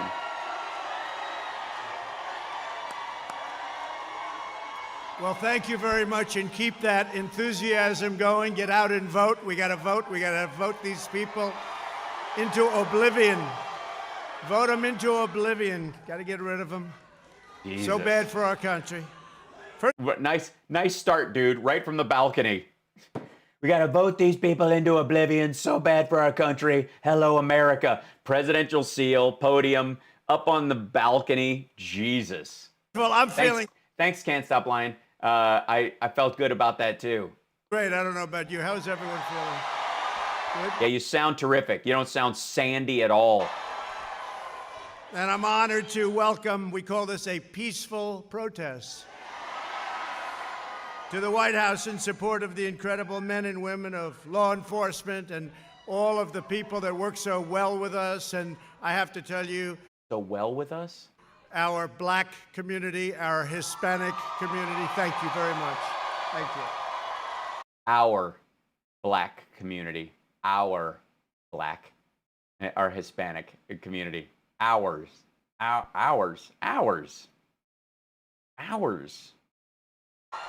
But before going any further, I want to thank all of you for your prayers. I know you've been praying, and I was in that hospital. I was watching down over so many people. You were in the hospital watching down. It's like a Lord on the Mount. Oh, God. And I went out No, there's an enormous crowd there of crazy people. To say hello to those people, and I took a little heat for it, but I'd do it again. Let me tell you, I'd do it again. You didn't say hello. You waved from a car. In a vehicle where the windows don't roll down. You didn't take heat for saying hello to people. You didn't take heat for wanting to see people. You took heat for endangering members of the Secret Service because you're a jackass. And on behalf of myself and the First Lady, this has been really an incredible outpouring. And we're starting very, very big with our rallies and with our everything, because we cannot allow our country to become a socialist nation. We cannot let that happen. And that's what would happen. Or worse. This is great. Or worse. By the way, or worse. Or worse. That's, I mean, really, this is the or worse speech. I want you to know our nation's going to defeat this terrible China virus, as we call it. And we're producing powerful therapies and drugs, and we're healing and stuff and things, and yeah. Sick, and we're going to recover. And the vaccine is coming out very, very quickly in record time. As you know, it's coming out very, very soon. We have great, great companies doing it, and they'll be distributing it, and we will through our military very, very rapidly. Very, very, very, very, very, very, very, very. Can you say very more? The power of the American spirit, I think, more than anything else. It says spirit. It's right there on the paper. Science, medicine will eradicate the science medicine. I love science medicine. It's a really hard subject in school, but China virus once and for all. We'll get rid of it all over the world. You see big flare-ups in Europe, and here flare-ups in Canada, very big flare-up in Canada. You saw that today. A lot of flare-ups, but it's going to disappear. But enough about my hemorrhoids. It is disappearing, and vaccines are going to help, and the therapeutics are going to help a lot. I just want to thank everyone this afternoon. What beautiful colors. Where did you get that color, Candace? Where did that come from? What a... Wait, does he mean Candace Owens? She's black. Beautiful color. I want to get one of them. I want to put one of them on instead of a white shirt. A great speech so far. Riveting. Where did you get those colors? I want to put one of those on instead of a white shirt. I want to thank you, though, seriously. Seriously. Every day, more black and Latino Americans are leaving behind left-wing politicians and their failed ideology. That's what they are. They failed for many years and many, many decades. Many, many, and very, very. Democrats have run nearly every inner city in America, and I mean for 100 years, and their policies have delivered nothing but calamity, poverty, and trouble. Yeah, I know. I've noticed all during this democratically run Senate and presidency just how bad. Sleepy Joe Biden's betrayed black and Latino Americans. If you think he can run this country, you're wrong. Boo. Well, that's what we need. Bunch of jerks booing on the White House lawn. You stay classy, Trumpistan. For half a century. Shipping your jobs to China, that's what they've been doing. We're bringing the jobs back. We've been bringing them back. Yeah, coded in COVID, apparently. We've been charging China a lot of money, too, with the tariffs. A lot of money. Billions and billions of dollars. Opening your borders to mass illegal immigration. The wall is now... Boo! These guys need to pace themselves. Because if this is a typical Trump run, I mean, obviously... What do we think? 20 minutes and he gets back inside and gets back on oxygen? 380 miles long. It'll soon be finished. It was 500 miles last week. What happened? Trapping us in endless foreign wars, these ridiculous foreign wars that last for 19 years. Our people trapping us in? Sorry, who was president during 9/11 and Iraq and Afghanistan war? Coming back home, you know that. And selling you out to the rich globalist Wall Street donors. Jews. They have the Wall Street. That's why they, just so you know what the, am I going to dog whistle translate for this one? Criminy. They want the Wall Street donors. Someday somebody's going to have to write a little story about that. Oh, they did. I think they're called the Turner Diaries. Black and Latino Americans are rejecting the radical socialist left, and they're embracing our pro-jobs, pro-worker, pro-police. We want law and order. We have to have law and order. And pro-American agenda. I want to thank the Blexit Foundation for organizing The Blexit Foundation. this event. Thank you very much. Thank you. So he's telling the Proud Boys to stand back and stand by, and he's name checking Blexit. And especially your two founders, two friends of mine, great people. Hell, he hasn't moved his arm. Yeah, left arm. Yeah, well, we'll see. Maybe he'll get. I don't doubt that he's gacked up. We'll see if it starts to take off in the middle. Candace Owens and former Tucson police officer Brandon Tatum. Thank you both. Brandon Tatum. Brandon. Great job. What a great job. Great job. Really brilliant, smart young people. Great. And thank you very much for being here. We really appreciate it. So you. Yeah, Candace Owens, should we bring up her Hitler tweet? We'll do that in a bit. Just marched to the White House because you understand to protect the lives of black Americans and all Americans, you have to have your police support you. You have to have that. If the left gains power, they'll launch a nationwide crusade against law enforcement, and they've already done that. And you see. Yeah, we don't want the enforcement of laws. That's what we're against. They're doing that at a level that nobody's ever seen before. The other day in the debate, Biden couldn't even use the words law enforcement. I said, say law enforcement. No, you didn't. Well, yeah, you meant to say law and order. And no, I'm even getting confused at this point. His phrase is law and order. For some reason, he whiffed it and said, say law and order. Biden said law and order, but that's just. And then later on, Trump started saying he wouldn't even say law enforcement, which is super odd. Say law in the same. He's wearing the same tie from Monday when he was released. Enforcement, and he was bailed out by the anchor. Then I said very simply, I said, name one law enforcement group that's supporting you. He couldn't do it, but he was bailed out by the anchor. Second time bailed. He got bailed out by. You mean the moderator? That anchor a lot, taking their funds away. Yeah, I mean, as boating metaphors go, you don't get bailed out by the anchor. I'm just saying. Again, brain farts being what they are. Firearms, their fundamental authorities, taking everything away, including your freedom. Everything. They're going to take your freedom away. Have you considered maybe, I don't know, kidnapping your governor to stop this craziness? Biden even said when you call 911, a therapist should answer the call. That doesn't work. That doesn't work. But this is the people telling him what, because he doesn't say. He's told what to say. You saw what they introduced today. They've gone through a period of years, no fracking, no fracking, no fracking. All of a sudden gets a nomination. He says there's going to be fracking. For Pennsylvania, Oklahoma, Texas, North Dakota, all of you, there will be, if it happens, all of those jobs are gone. Your energy jobs are gone if they get in. Just remember I said it, okay? Yeah, just remember all those great jobs. Just remember. But I don't. It's not gonna happen. There's like one dude is really roiding out in the back. So either. There's been, and I have to say, there's been more enthusiasm. We have had more enthusiasm right now, this year, than we had 4 years ago by a factor of 3 times. What was the initial base number so that I know what I'm multiplying against? And we had a lot. Okay, just a lot.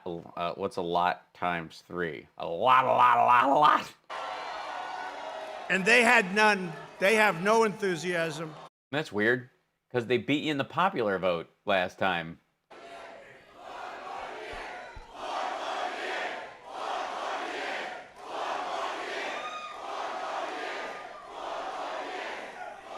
They have no enthusiasm. None. I'm not on literally streaming every single day, both out of enthusiasm for getting you out of the White House and getting Joe Biden in. I'm actually really excited. You know what? I have to be honest. Biden was my first pick. I like him. I think he's a decent dude. I like the fact that he was, the advice and consent he gave to Obama and the differences that they had. I think he has value. I think he carries forward a lot of the values of the Obama administration with what he's going to do, and he's broadened that even more. But after the Gettysburg speech, I became even more genuinely enthused than I thought I might be even. But this is sycophancy. This is not enthusiasm. The gap is so incredible, and a poll just came out. I think it said 50. Did they just pull it out? What was that deep breath? Hold on. A poll just came out. This is. In fact, the gap is so incredible, and a poll just came out. I think it said 56% of the people prefer their position now in the midst of a pandemic than they I prefer what position were they in when the phone rang? Did 4 years ago. Think of what that means. 56. And it's a Gallup poll, and it's the highest poll ever recorded, 56%. Now tell me about that. No, we had it going, and we really had it going, and then the plague came in from China, but we're getting rid of that, and we're Yeah, tell these people what happened, because many of them haven't heard this. rebuilding it, and it's going to be better than it was even before. Oh, okay, all right. Well, then I'll take your word for it. Sure. But the homes and churches and businesses of Black and Hispanic Americans have been looted. You know that. They've been By who? vandalized and burned by left-wing fanatics. Total bad people. Total bad people. They know what they're doing. Yet Biden Total bad people that know what they're doing. likes to call them peaceful protesters. You see people. Boo, peaceful protesters. You see anchors I think you just said Biden and they automatically, somebody pushes the boo button. from a couple of the very bad. I think the vaccine, a version of it will come in December, January. They'll start rolling it out around Very there. corrupt network standing. And behind them, the cities are burning, and they're saying these are peaceful protests. And you look, and everything's on fire. And I want to thank our law enforcement, and I want to thank everybody in the community and the community drives for working with law enforcement. I want to thank them. I think we probably have the support of every law enforcement group in this country, practically. So that's why I want to thank them. If they didn't support me, I'd probably deny them bullets and body armor. I don't know of any that I don't. Maybe there must be some. There must be one. They'll find one tonight. They'll say, no, he misrepresented. But we have a level of support, the likes of which nobody's, I don't think, ever seen before. I don't think so. And you're going to see that. And you see how many crooked ballots are being found and turned back in and fraudulent? Just what I said. Boo ballots. Yeah, completely indiscriminate misprints that do not distinguish Republican or Democrat, or even, do we want to talk about the 99 ballots headed to a Democratic area that were part of the ones that were the ballots dumped in? No, we don't. Then they'll say, he doesn't believe in freedom. I totally believe in freedom. That's called freedom. What we're doing is freedom. Oh, okay, good. All right, what are you doing? Tremendous problems with the ballots. 50,000 in Ohio. 20. Yeah, I read the actual story. 5,000. You have to see it. I mean, every day there's a story about ballots. Some thrown out. They happen to have the name Trump. Military ballots were thrown out with the name Trump on them. Okay? But I think we're going to swamp them by. Yeah, because they were in manila envelopes. So much. Hopefully it's not going to matter. And we have law enforcement watching. Did they get counted? Yeah. We have law enforcement watching. Were they all for Trump? No. Watching all those ballots. They're being found for a reason. Mm-hmm. Left-wing politicians like Kamala Harris, who really did not do very well the other night. She didn't? I mean, the fly was a close second, but. By the way, did our vice president do a good job, Candace? That was easy for him. Yeah, it looked easy. Yeah. No, he did a great job because we're on the side of right. It was so easy, he didn't even disturb the fly. He didn't even have to move. We really are. We're on the side of right. And by the way, we are, and it's true, and I say it all the time now, more and more, we are draining the swamp like nobody in history has ever drained the swamp. Based on what? Nobody in history has ever drained. Nobody's ever drained like that. I mean, the hoses that are hooked up to me right now. We're here today to deliver a united message to police officers all across our great land that American, and I mean every American, every race and color, we love you. Every race, color, creed, we support you, we honor you. It's a dangerous profession. They've been doing an incredible job, and I just want to thank them on behalf of everybody here today, because that's why we're... Yeah, I support law enforcement as well. I also believe, like Joe Biden does, that the vast majority of cops are good. They want bad cops out just as much as anyone. That's why the Obama administration and Biden put together the COPS program, which Trump defunded repeatedly, that eliminates bad cops and gets, which protects good cops. Yes, they endanger their lives all the time.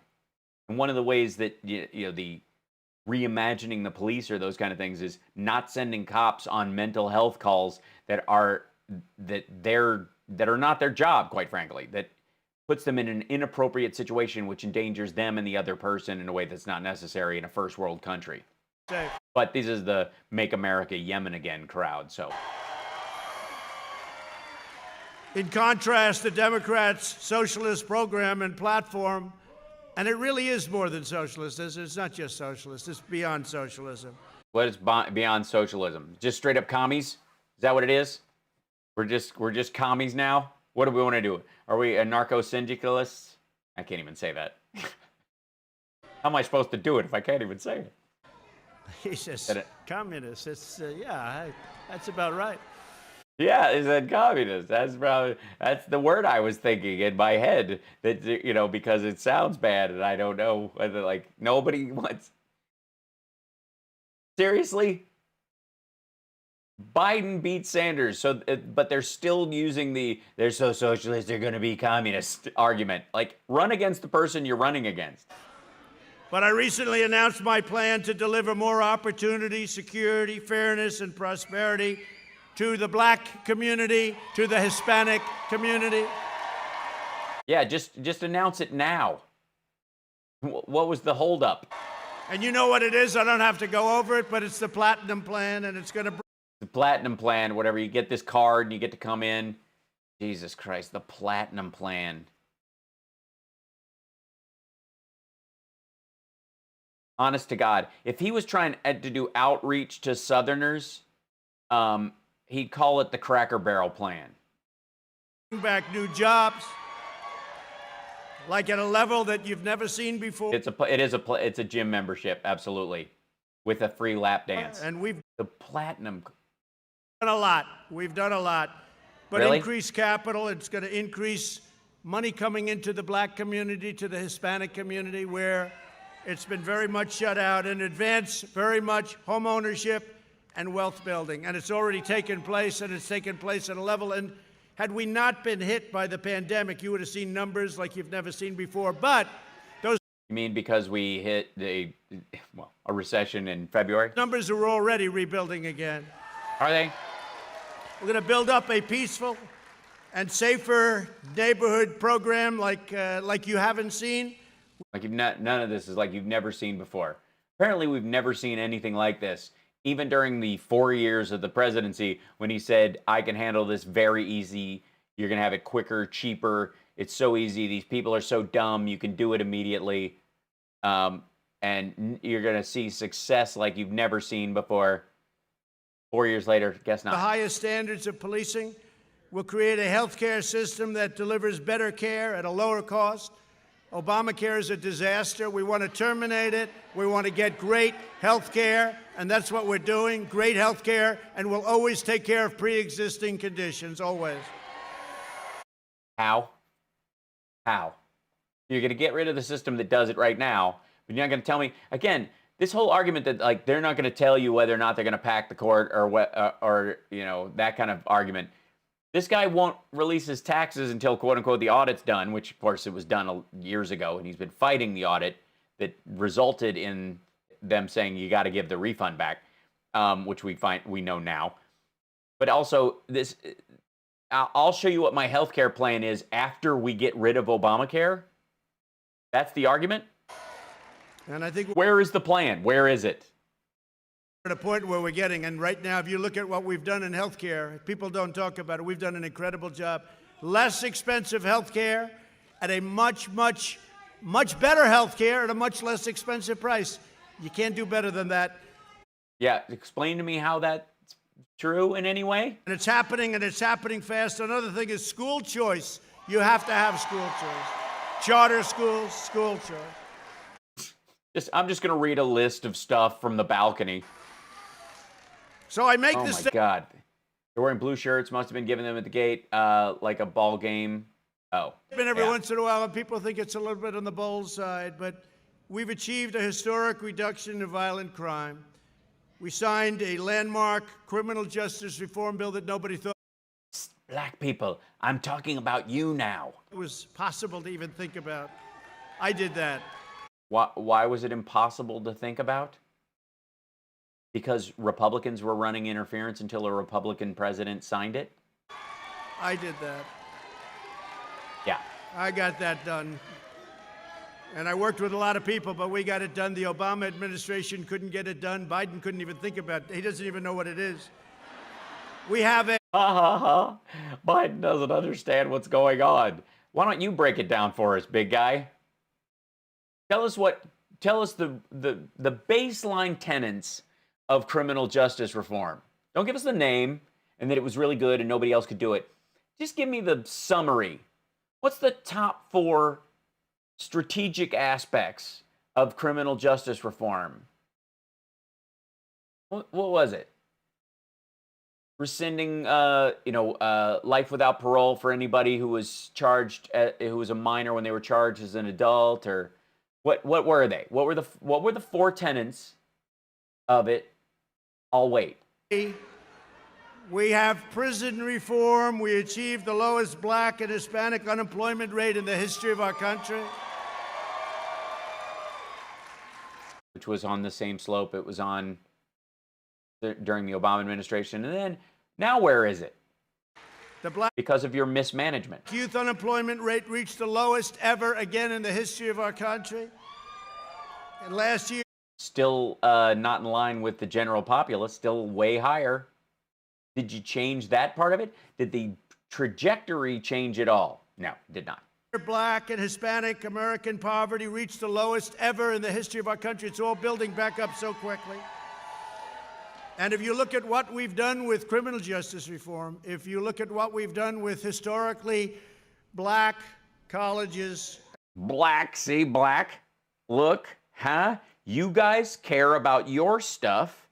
I'm doing that for you, so you'll vote for me because transaction. And it has the word black in it, and you're black.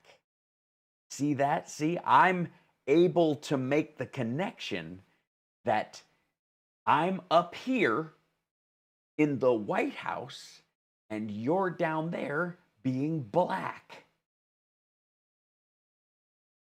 Jesus Christ. Universities where we funded them, they couldn't get funded. Nobody was funding them for years. Nobody was funding them for years. They got funded every year. He just prepaid the funding so he didn't have to meet with them every year because he didn't want to hear their issues about the community. Because every year when they met with him, they were like, hey, we're here to meet with us to renew the funding. We'd also like to discuss issues in the community, poverty, child care, Head Start, health care, housing, all these kind of things. You know what? How about I just pre-fund all these things and I never have to sit in a room with you folks again? That's what that is. That's what it is.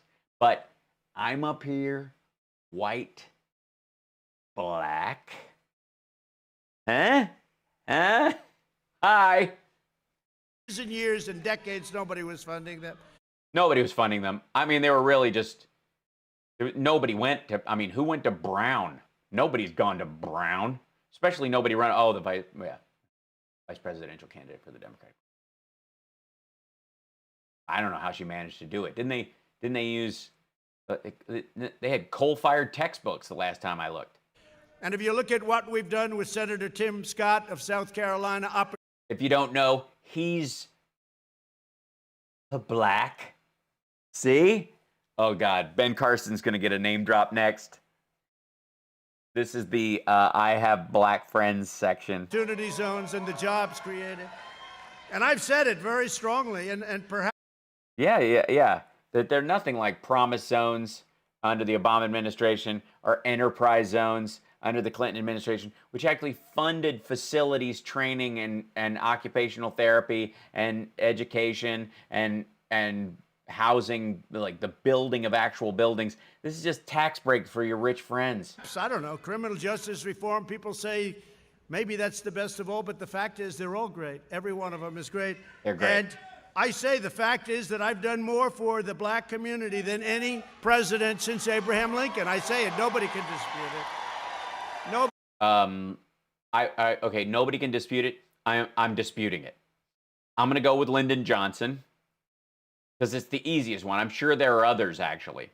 But I'm going to go specifically with Lyndon Johnson. Voting Rights Act, Civil Rights Act, and not even a dude who, I mean, grew up clearly racist, used the N-word like crazy, but actually came around and said, this is what's right.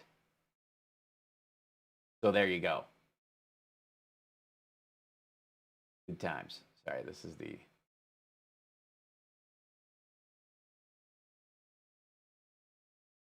Nobody can dispute it. It's true. Nobody can dispute it. So we are now I just did. Beginning the fastest economic recovery in history. We created a record 11.4 million jobs just in the last 4 months. That's the fastest ever. The U.S. didn't create any jobs. Okay, again. Do any of these jerk-offs believe that these jobs were, quote-unquote, created? You lose 30 million jobs, and a third of them go back to work. You didn't create a single one of them. He's going to have a loss of jobs by the time. And even before the pandemic, he was on par to create half the number of jobs Jimmy Carter created. You know, Jimmy Carter, the guy that Republicans love to mock and deride as this weak and waffling president that wasn't worth a damn, who spent his post-presidency building houses for the homeless and being a decent Christian. You know that guy? Yeah, they make fun of Jimmy Carter as being crap all the time. For the record, Jimmy Carter created 10 million jobs during his presidency. And Donald Trump was on par to create 4.8 million.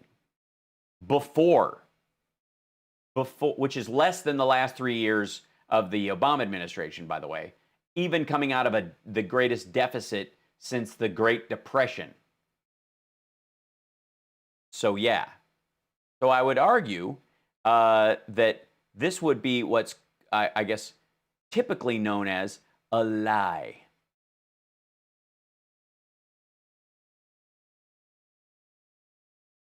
There you go. Has seen the smallest economic contraction of any major nation anywhere in the world. So we've seen the smallest going. We dumped $6.8 trillion on our economy.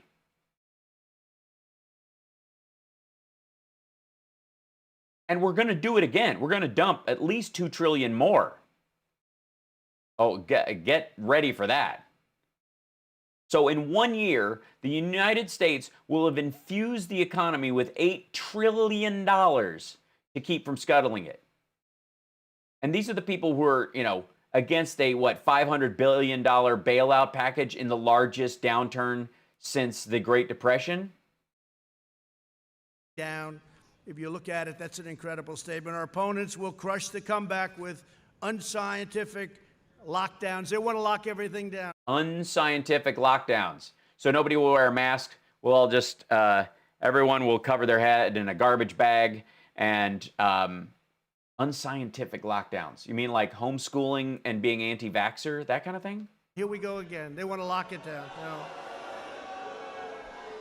We're not going to let it happen. We're not going to let it happen. So important you get out and vote. You got to get out and vote. So we got a great... They're not. By the way, check out the level of panic here. Poll in Florida. got a great poll in North Carolina, got a great poll in Arizona, got a great poll in Nevada. Actually, just got a great poll in Nevada. I think we're doing really well. I mean, this is in addition to states that we're going to win. Georgia's looking fantastic. Texas is looking fantastic. Yeah, you're name-checking Texas as a Republican? Well, think about Texas. They have no oil. They don't want oil. They don't want guns. They don't want religion. I don't think you're going to win Texas very well.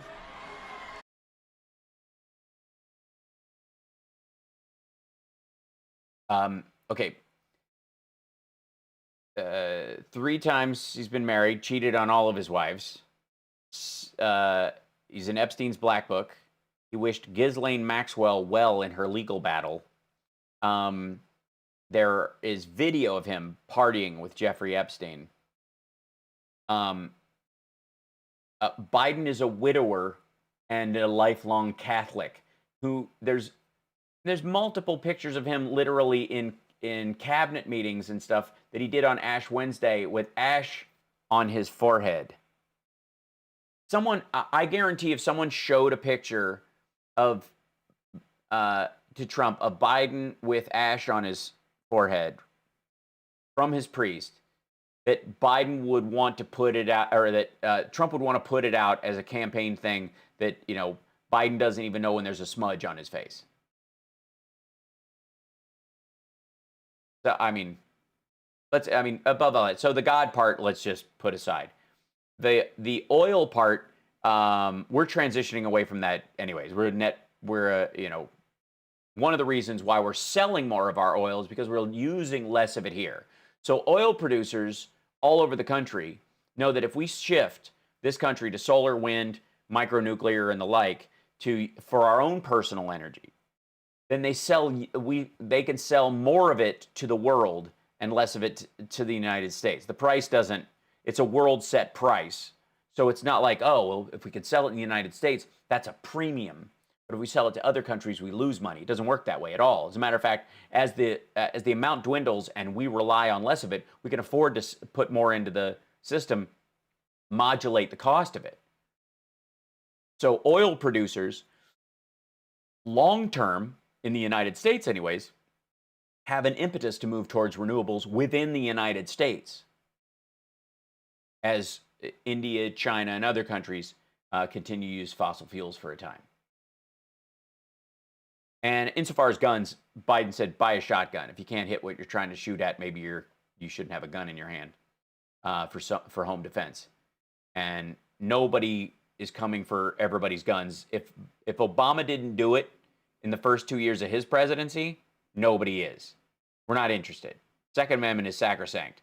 It's just, I don't think you should be able to have an M50 or machine gun, and you certainly don't need 2 30-round clips duct taped together and be able to walk up to the front door of an elementary school without somebody going, hey, buddy, where do you think you're going? Now, we got a great poll in Texas. We're getting great polls all over the place, and they understand it. It's driving them crazy. And you know why, though? And Candace, it's because of the spirit. Yeah, just talk to her. It's the spirit. That's why the spirit of me being up here in this balcony and you being down there. Spirit, the likes of which this country hasn't seen. And spirit. Yes, he did, sir. No, spirit, bravado, a touch of daring do. About 11:30, sir. A very, very long time. So I just want to thank you all for being on the White House lawn, this beautiful, great lawn. Thanks for, great lawn. As lawns go. And I'm very proud of this country. I'm very, very proud. I want to really thank all proud of the this lawn. I mean, honestly, that kid. Doctors and labs and scientists and all of the people that are working so hard, because we're the people that kept me alive, even in spite of the fact that I should have been dead by any other measure if I had not been born with a silver spoon in my mouth. You know, the same doctors that gave Dick Cheney 6 heart operations. Way ahead of everybody. But I just want to thank most particularly you, because you people come out and you people come out and you cheer and you love your country and you get it. You're way, way ahead of many, many people in this country. But the country is getting it. The country is seeing something now. Thank you. Yeah, this isn't weird or Mussolini-esque or anything. I love you too. Yeah. And he promises not to say it to a hotter, younger crowd in about 10 years. Thank you. The people of our country and the whole world is watching. Say what you will about the Nationalist Socialist Party, but the people had enthusiasm. Are seeing things now that they haven't seen in this country for decades. That's true. Levels of hate and derision, violence. Yeah. They're seeing sickness. A spirit and a resilience like they haven't seen. Well, because we've had to. You've never seen people fight so hard, so vigorously for life as when we've put a duct taped a cinder block to their stomach and pushed them off the boat.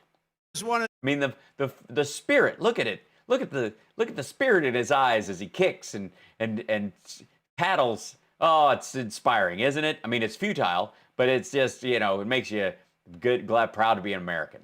Thank you, and get out and vote. We got to make this bigger than even 4 years ago. It's more important. This is the most important election we've ever had. This is more important than even. I agree. He needs to be voted out of office. This is super important. 4 years ago, I used to say the most important, and it was true at the time. This is the single most important. Did the sprinklers just come on in the White House lawn? Oh my God, that would be so funny. Election in the history of our country. Get out and vote, and I love you. Thank you. Thank you very much. Thank you. Thank you, Candace. Thank you. Thank you.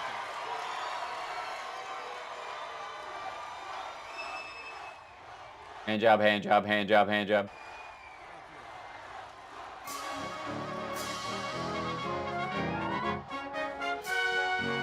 Well, it's no YMCA, but it'll do.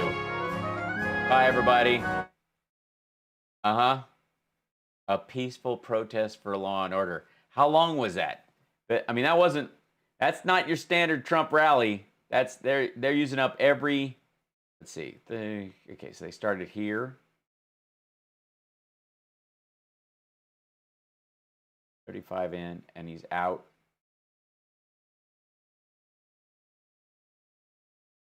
Yeah, not, 20 minutes or so. Yeah. About 35 minutes? Yeah. That's pretty pitiful. Yeah, it was I'm 39 minutes on the air. That means he was on for 17 because I was stopping and starting him. That's it? 17-minute statement? That's all he's got? Christ, what is this? What do you think? You think the same thing's going to happen in Florida on Monday? Yeah, he was not using his left arm much. Is that the length of time he can go if they give him a vaporizer so that he doesn't start hacking up a lung? Still has that heavy right hand face shadow going. Yeah, it just might be that he's doing his own makeup. He's crashing from the lack of steroids wearing off. That might be it. I mean, there is something to that as well. He might be getting better, but they've taken him off the medication, which was giving him the big thing. Yeah, this is not good. And again, he comes out, interestingly enough, wearing a mask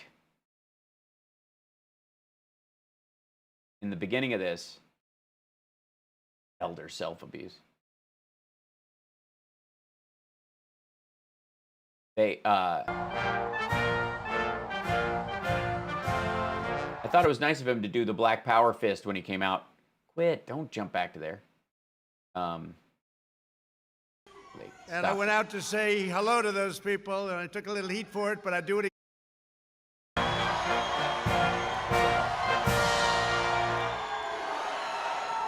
Thank you. He's like a toddler. It's so weird. Yeah, the Black Power fist was for Candace, right?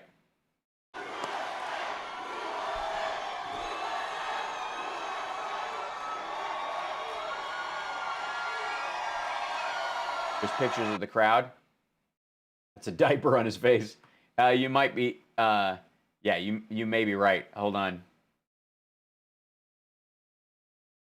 See if I can find. I have to say, yeah.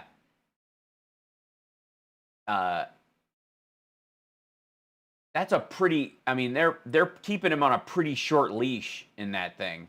You know what I mean? He didn't come down to a stand amongst the folks down there.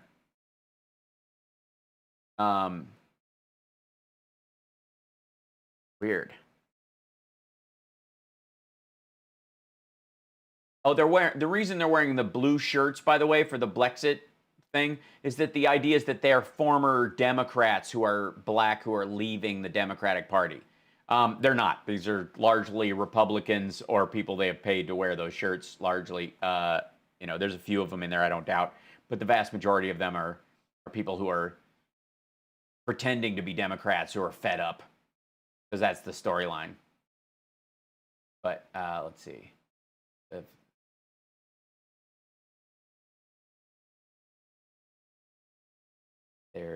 It's amazing how low it charted in this.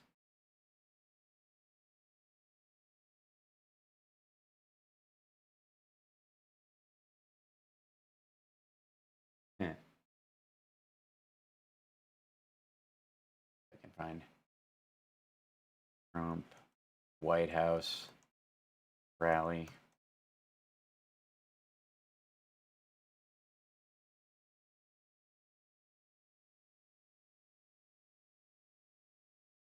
Oh, there we go. And by the way, this is like, and this I'm just going with what's showing up on the Twitter, feed for. These are the words I searched: Trump, White House rally, and one of the first ones is Pierce Morgan. This is effing ridiculous. COVID-infected President Trump holding a White House rally for 2,000 people, many not in masks or socially distancing, just 2 weeks after the Rose Garden super spreader event. Shameful. By the way, they're also this is an event that's mostly, if not all, black people who have been. Everybody knows that minorities, especially black people, have been hit harder with this disease than other groups. Yeah, there's not that many people. It's not a huge crowd. They talked about, because they were talking about like 2,000 people being there. That's not 2,000 people. That's a couple hundred. But I mean, he's not going to do 90 minutes for a bunch of black people. Come on. Black people get 17 minutes and a wave. Is there a bunch of hillbillies out there? This dude had ranted until they carried him off wheezing. Yeah,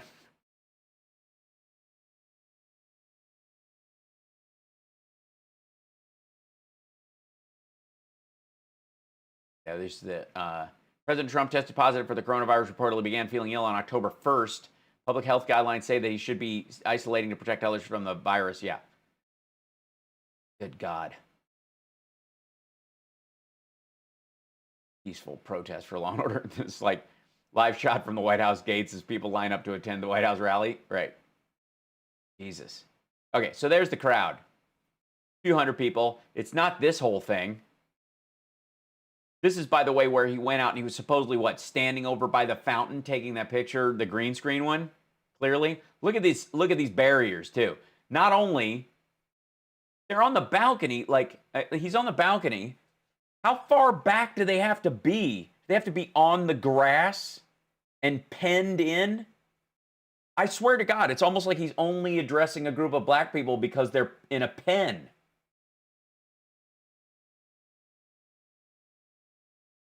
I mean, am I the only person that's being creeped out by this picture? Maybe it's open on the sides, but it looks like seal those black people in. I'm only giving them 17 minutes, and I'm going to go have a lady down.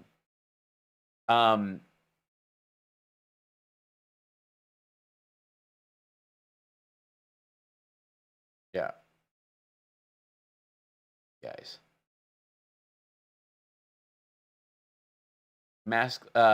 Spotted Trump's COVID advisor spotted masked at 2,000 strong rally on White House lawn. There's not 2,000 people there. independent.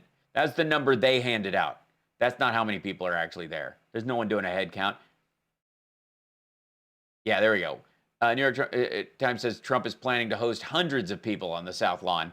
Yeah. This is, yeah.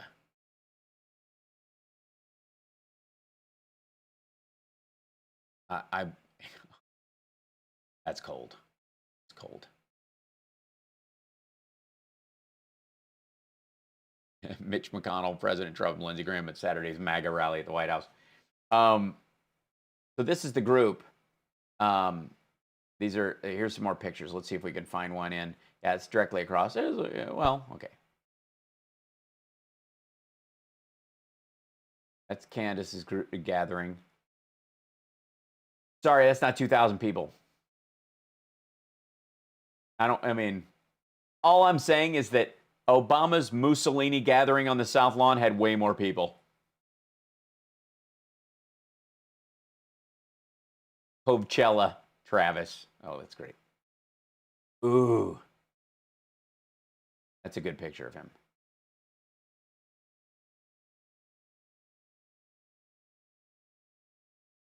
Yeah. So, anyways, I was trying to scroll to find pictures of the rally, campaign rally. There you go.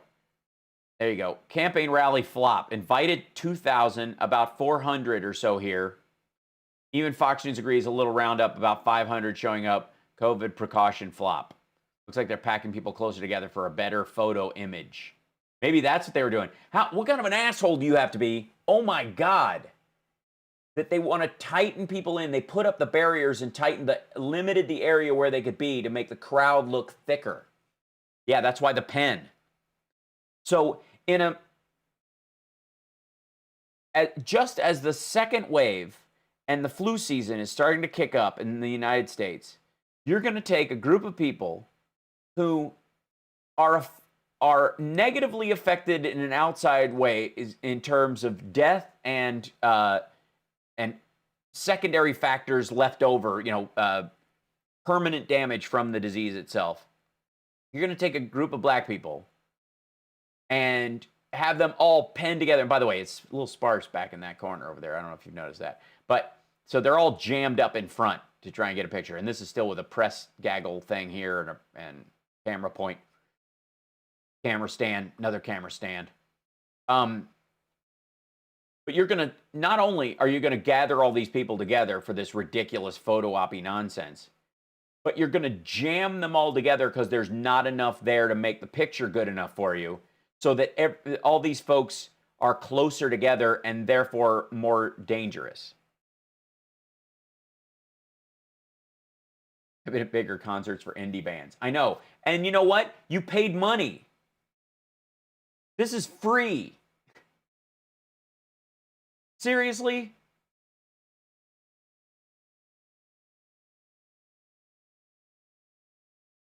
So, you're going to take a group of people who are who are statistically more in danger from COVID than other groups. You're going to jam them together in a large group, and because they're not big enough for you, you're going to squeeze them together, like elbow to elbow, hip to hip, and talk to them for 17 minutes and go back inside. And that's a rally.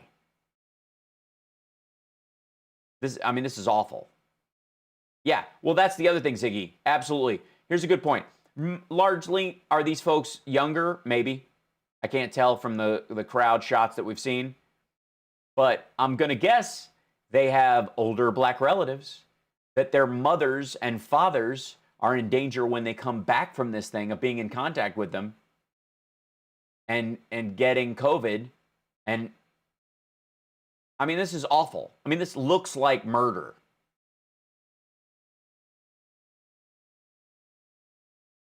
I'm not kidding. This looks like it's intentional. You know, when they found out that that COVID affects black people and brown people more drastically, and by the way, take your vitamin D, folks. When they found that out, it was a day later we started hearing all these screams. We got to open up. It's time to open up. We got to open up. And it is really hard for me while I try to see the best in my fellow human beings, to not draw a direct line between the timing of the release of the information that black people are more drastically affected by this disease. There are more deaths in the black community from COVID-19 than any other group. And their rush to open up things again as if it's a purge. I mean, it's horrifying. Friggin' horrifying. But I've in my attempts to believe better of my fellow man, I have pushed that thought back many times. But this event looks like it was born out of the super spreader event. It's like if, when everybody got sick, like if it's almost like Stephen Miller went, if only we could do this, but with black people, but keep them away from us.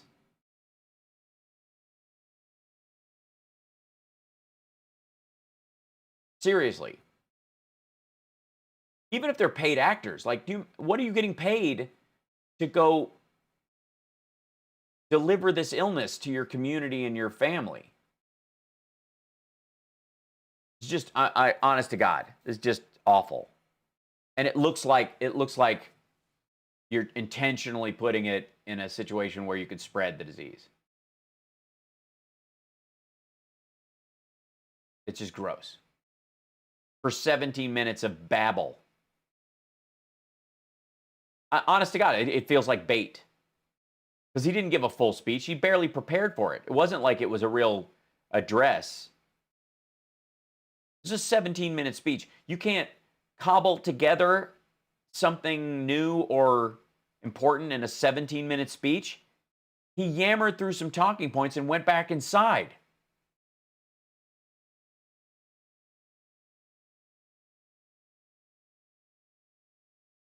It just looks like it was intentional.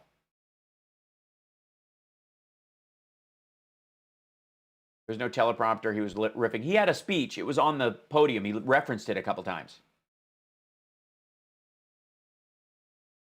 But this, I mean, right after we find out that it affects the black community worse, days later, they're like, we got to open everything. We got to open up everything. Like, especially the southern states were like, we have to open. We got to open up. We got to open up. We have to open up now. Open now. This is awesome. Open now. It's not a big deal. It's not good. You have nothing to worry about. Don't let it dominate you. And then this looks like after the super spreader event, they looked at how fast it spread to Amy Coney Barrett and all the crowd. All these people, by the way, who were at the gathering, who, it was like an eyes wide shut COVID party. All of them, everybody at the Amy Coney Barrett thing had access to premium government health care. The president, Chris Christie, everybody. They all had access to experimental drugs. They all have access to experimental treatments. These folks don't. These folks are going to go home, and if they interacted with the wrong person, they're going to take a pathogen to their neighborhood.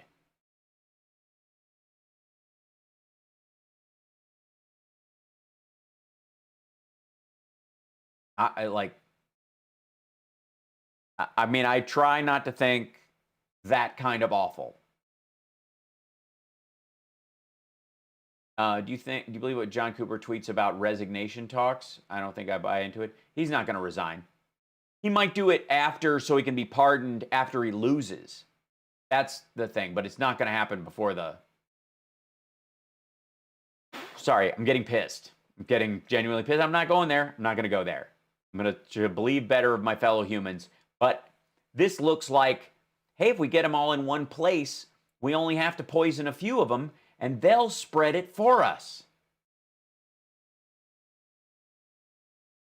That's what it looks like.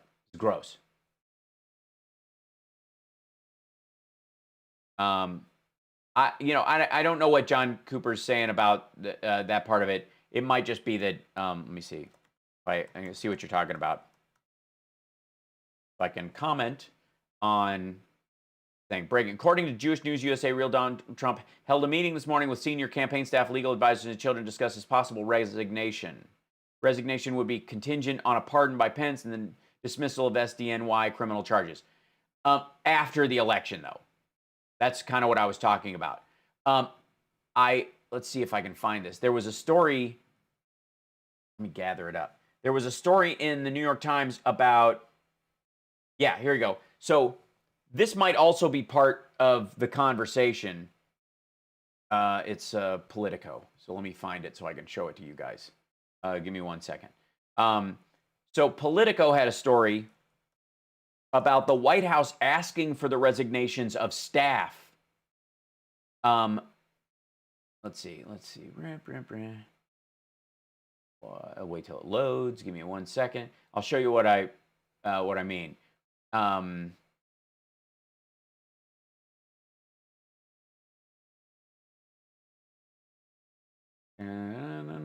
There it is. Yeah, here you go. So this might be part of what this conversation was. Let me bring the story up once it loads. There you go. So there was this story that's been floating around from Politico, and Trump personnel office weighs asking appointees to offer their resignations. So the word resignation is floating around the White House right now anyways. It may be a game of telephone which direction the reporters are hearing stories about this, right? Potential plan is angering officials who fear it will cause chaos in their personal lives as they plot their next moves. Apparently, the White House Presidential Personnel Office is considering asking nearly every political appointee in the Trump administration to write and tender their provisional letters of resignation right before the election, according to, and this seems super weird, according to two senior administration officials. Okay, let me read a little more of it, and then I'll give you my theory on it. Check this out. Okay, the personnel office would then decide which ones to accept and which ones to reject, giving President Donald Trump maximum flexibility in choosing his team in a possible second term. The potential move has angered some officials as appointees calculate their next career moves, weighing their loyalty to the president and his agenda against the danger that he may lose in November and leave them scrambling for gainful employment. It's a rotten way to treat people who risk their own reputations and career paths to join the administration and have been working tirelessly to get the president over the finish line, said one of the officials who spoke on condition of anonymity so as not to publicly antagonize the White House. Personnel office is led by Johnny McEntee, 30-year-old former Trump body man who's a is he the caddy? As for comment, a senior White House official said that it was standard practice to review personnel going into a potential second term, but stressed that no definitive plans are in place. So they didn't deny it. And McEntee didn't, I didn't want to open him up. So here's what I think. There is a story, something is brewing in the White House that a bunch of these people right before the election are going to bail. There's going to be a mass resignation right before the election as a sort of October surprise. That a bunch of people right before the election go, I can't do this anymore. I can't work for this guy. If he wins a second term, I'm definitely not, and I'm resigning before I vote for Joe Biden. And that fear, the fear of that story, means that they are seeding stories like this one in the media to cover their ass. That's what I think. This looks like a strategically planted story. Happens all the time. It's not uncommon. This is a spin. So the White House is putting a spin on it. They give some artificial access to a few reporters saying, this is, no, we're not really thinking that. It's basically like soft denials to make them suspicious, make the reporters go, oh, there must be something to this. I don't think so, Katie, because we ended up doing this. He ended up doing it earlier. If he does another thing or he makes a video, yeah, I'll be back on. Hopefully back maybe 5 o'clock. But that's what this is. How can Trump resign after he loses and let Pence pardon him? Yes, he can. If anything, that's the conversation that they were talking about that John is talking about in on Twitter. This one.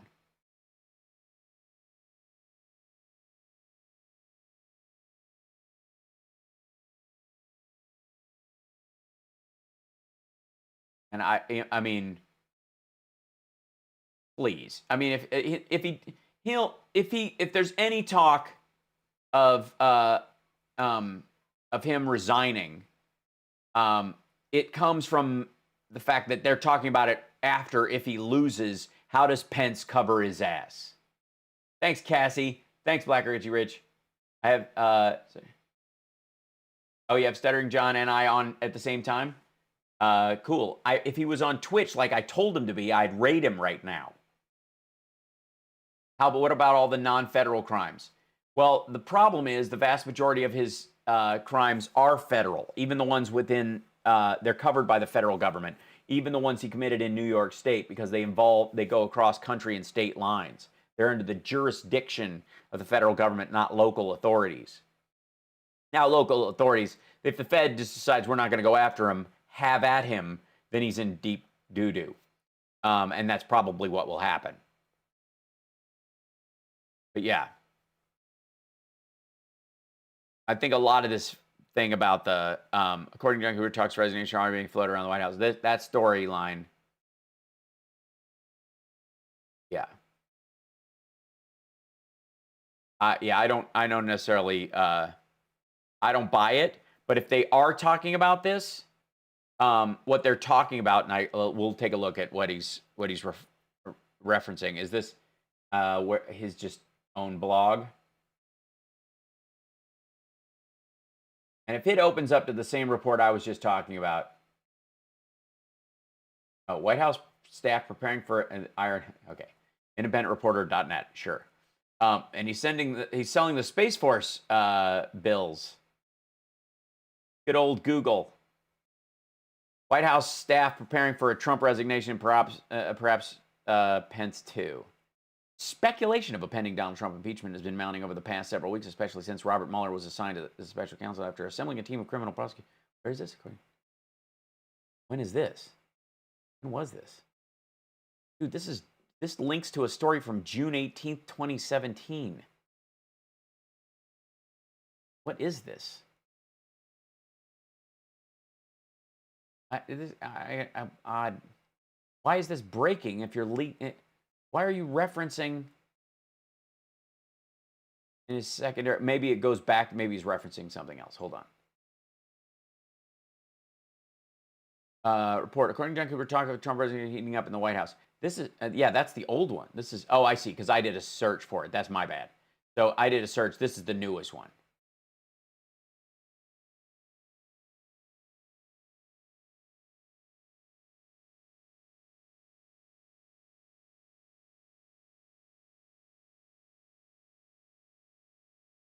Yeah, everybody's taking the piss out of him. We're coalition, John Cooper bringing, yeah. According to Jewish News Agency USA. All right, I don't buy it. I mean, I think if there's a conversation, I think it's people hearing this story. Hello. Photos caught by camera beach went too far. What is this situation here? What are we watching? Politico, I don't know how you make money. Trump personnel ways asking appointees to offer their resignation. That's, I think, what we're really hearing. And I think this is a baseline because there's a bunch of people in the White House that are talking about resigning, and there's a lot of crosstalk. That's what I think. All right, I will see you guys later. It's a good idea. It's been a long show. I'm going to go take a break, give the kittens some medicine, run some errands, and perhaps I will be back on later on, especially because I think there will be enough stuff about what a flop and a weird thing his rally was that he'll start mad tweeting later on, and we'll get more of this. Bye, carry me away, Calgon, take me away. So I'll jump back in with you guys later on as best I can. I adore you. Take care of yourself and take care of somebody else. We'll see you later. It was an interesting one, man. I'll be on tomorrow as well because I know something's going to happen. Yeah, so like and subscribe, as we like to say, on Facebook. Find some way to support. Help us out. become a Patreon supporter, patreon.com/HalSparks. Go to twitch.tv/HalSparks. You can join there. You can always Venmo me. Just go, screw it. I'm just going to Venmo you for the year. Just say thanks. Just write thanks. I'll get what you mean. That helps. I mean, honestly, if you're on Facebook and you come here every day and you like the show or whatever, is $1 too much to ask for a week? Just Venmo, just hit it. You can do it. Just saying. All right, no more guilt. I love you guys. I'll see you later.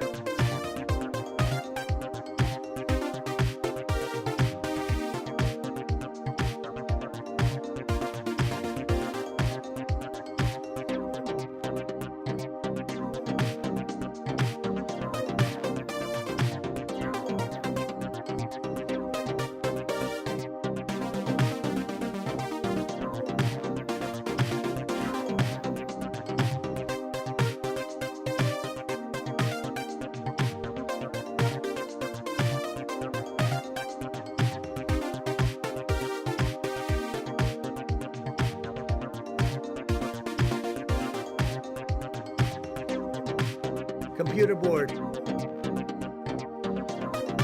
Hydrosonic. I call it super duper. I don't read, obviously. When they gaze upon Yosemites. Computer board.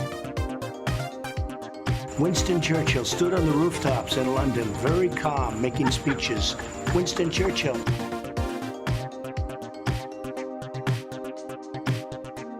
He meant explosive in terms of fire.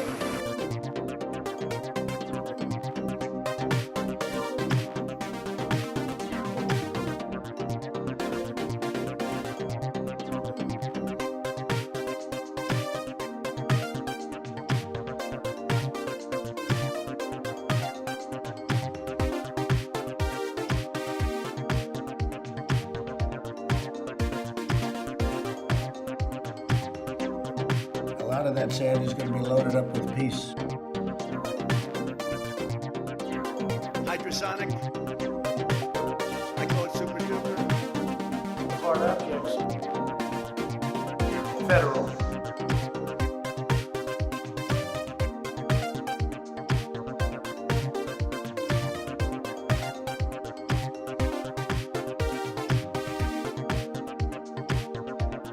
And then voila. And then voila. And then voila. Hydrosonic. Hydrosonic. I call it super duper. They throw cancer. Super.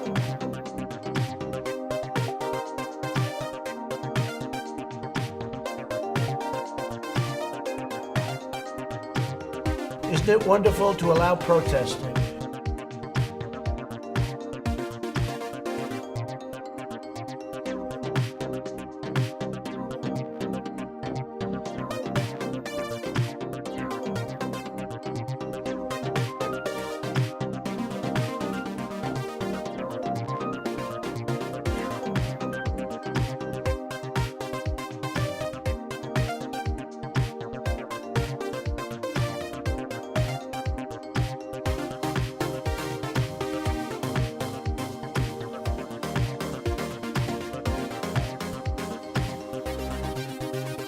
If you get it in order, you get extra points. That's better than a brick because you can't throw a brick, it's too heavy. Captain's log. I do it because I have like a good memory, because I'm cognitively there. That's amazing. How did you do that?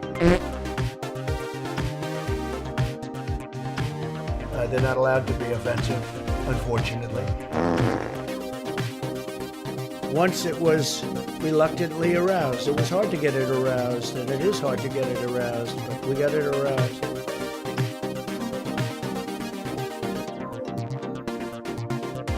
I got news for you, pal. You ain't leading but two things right now.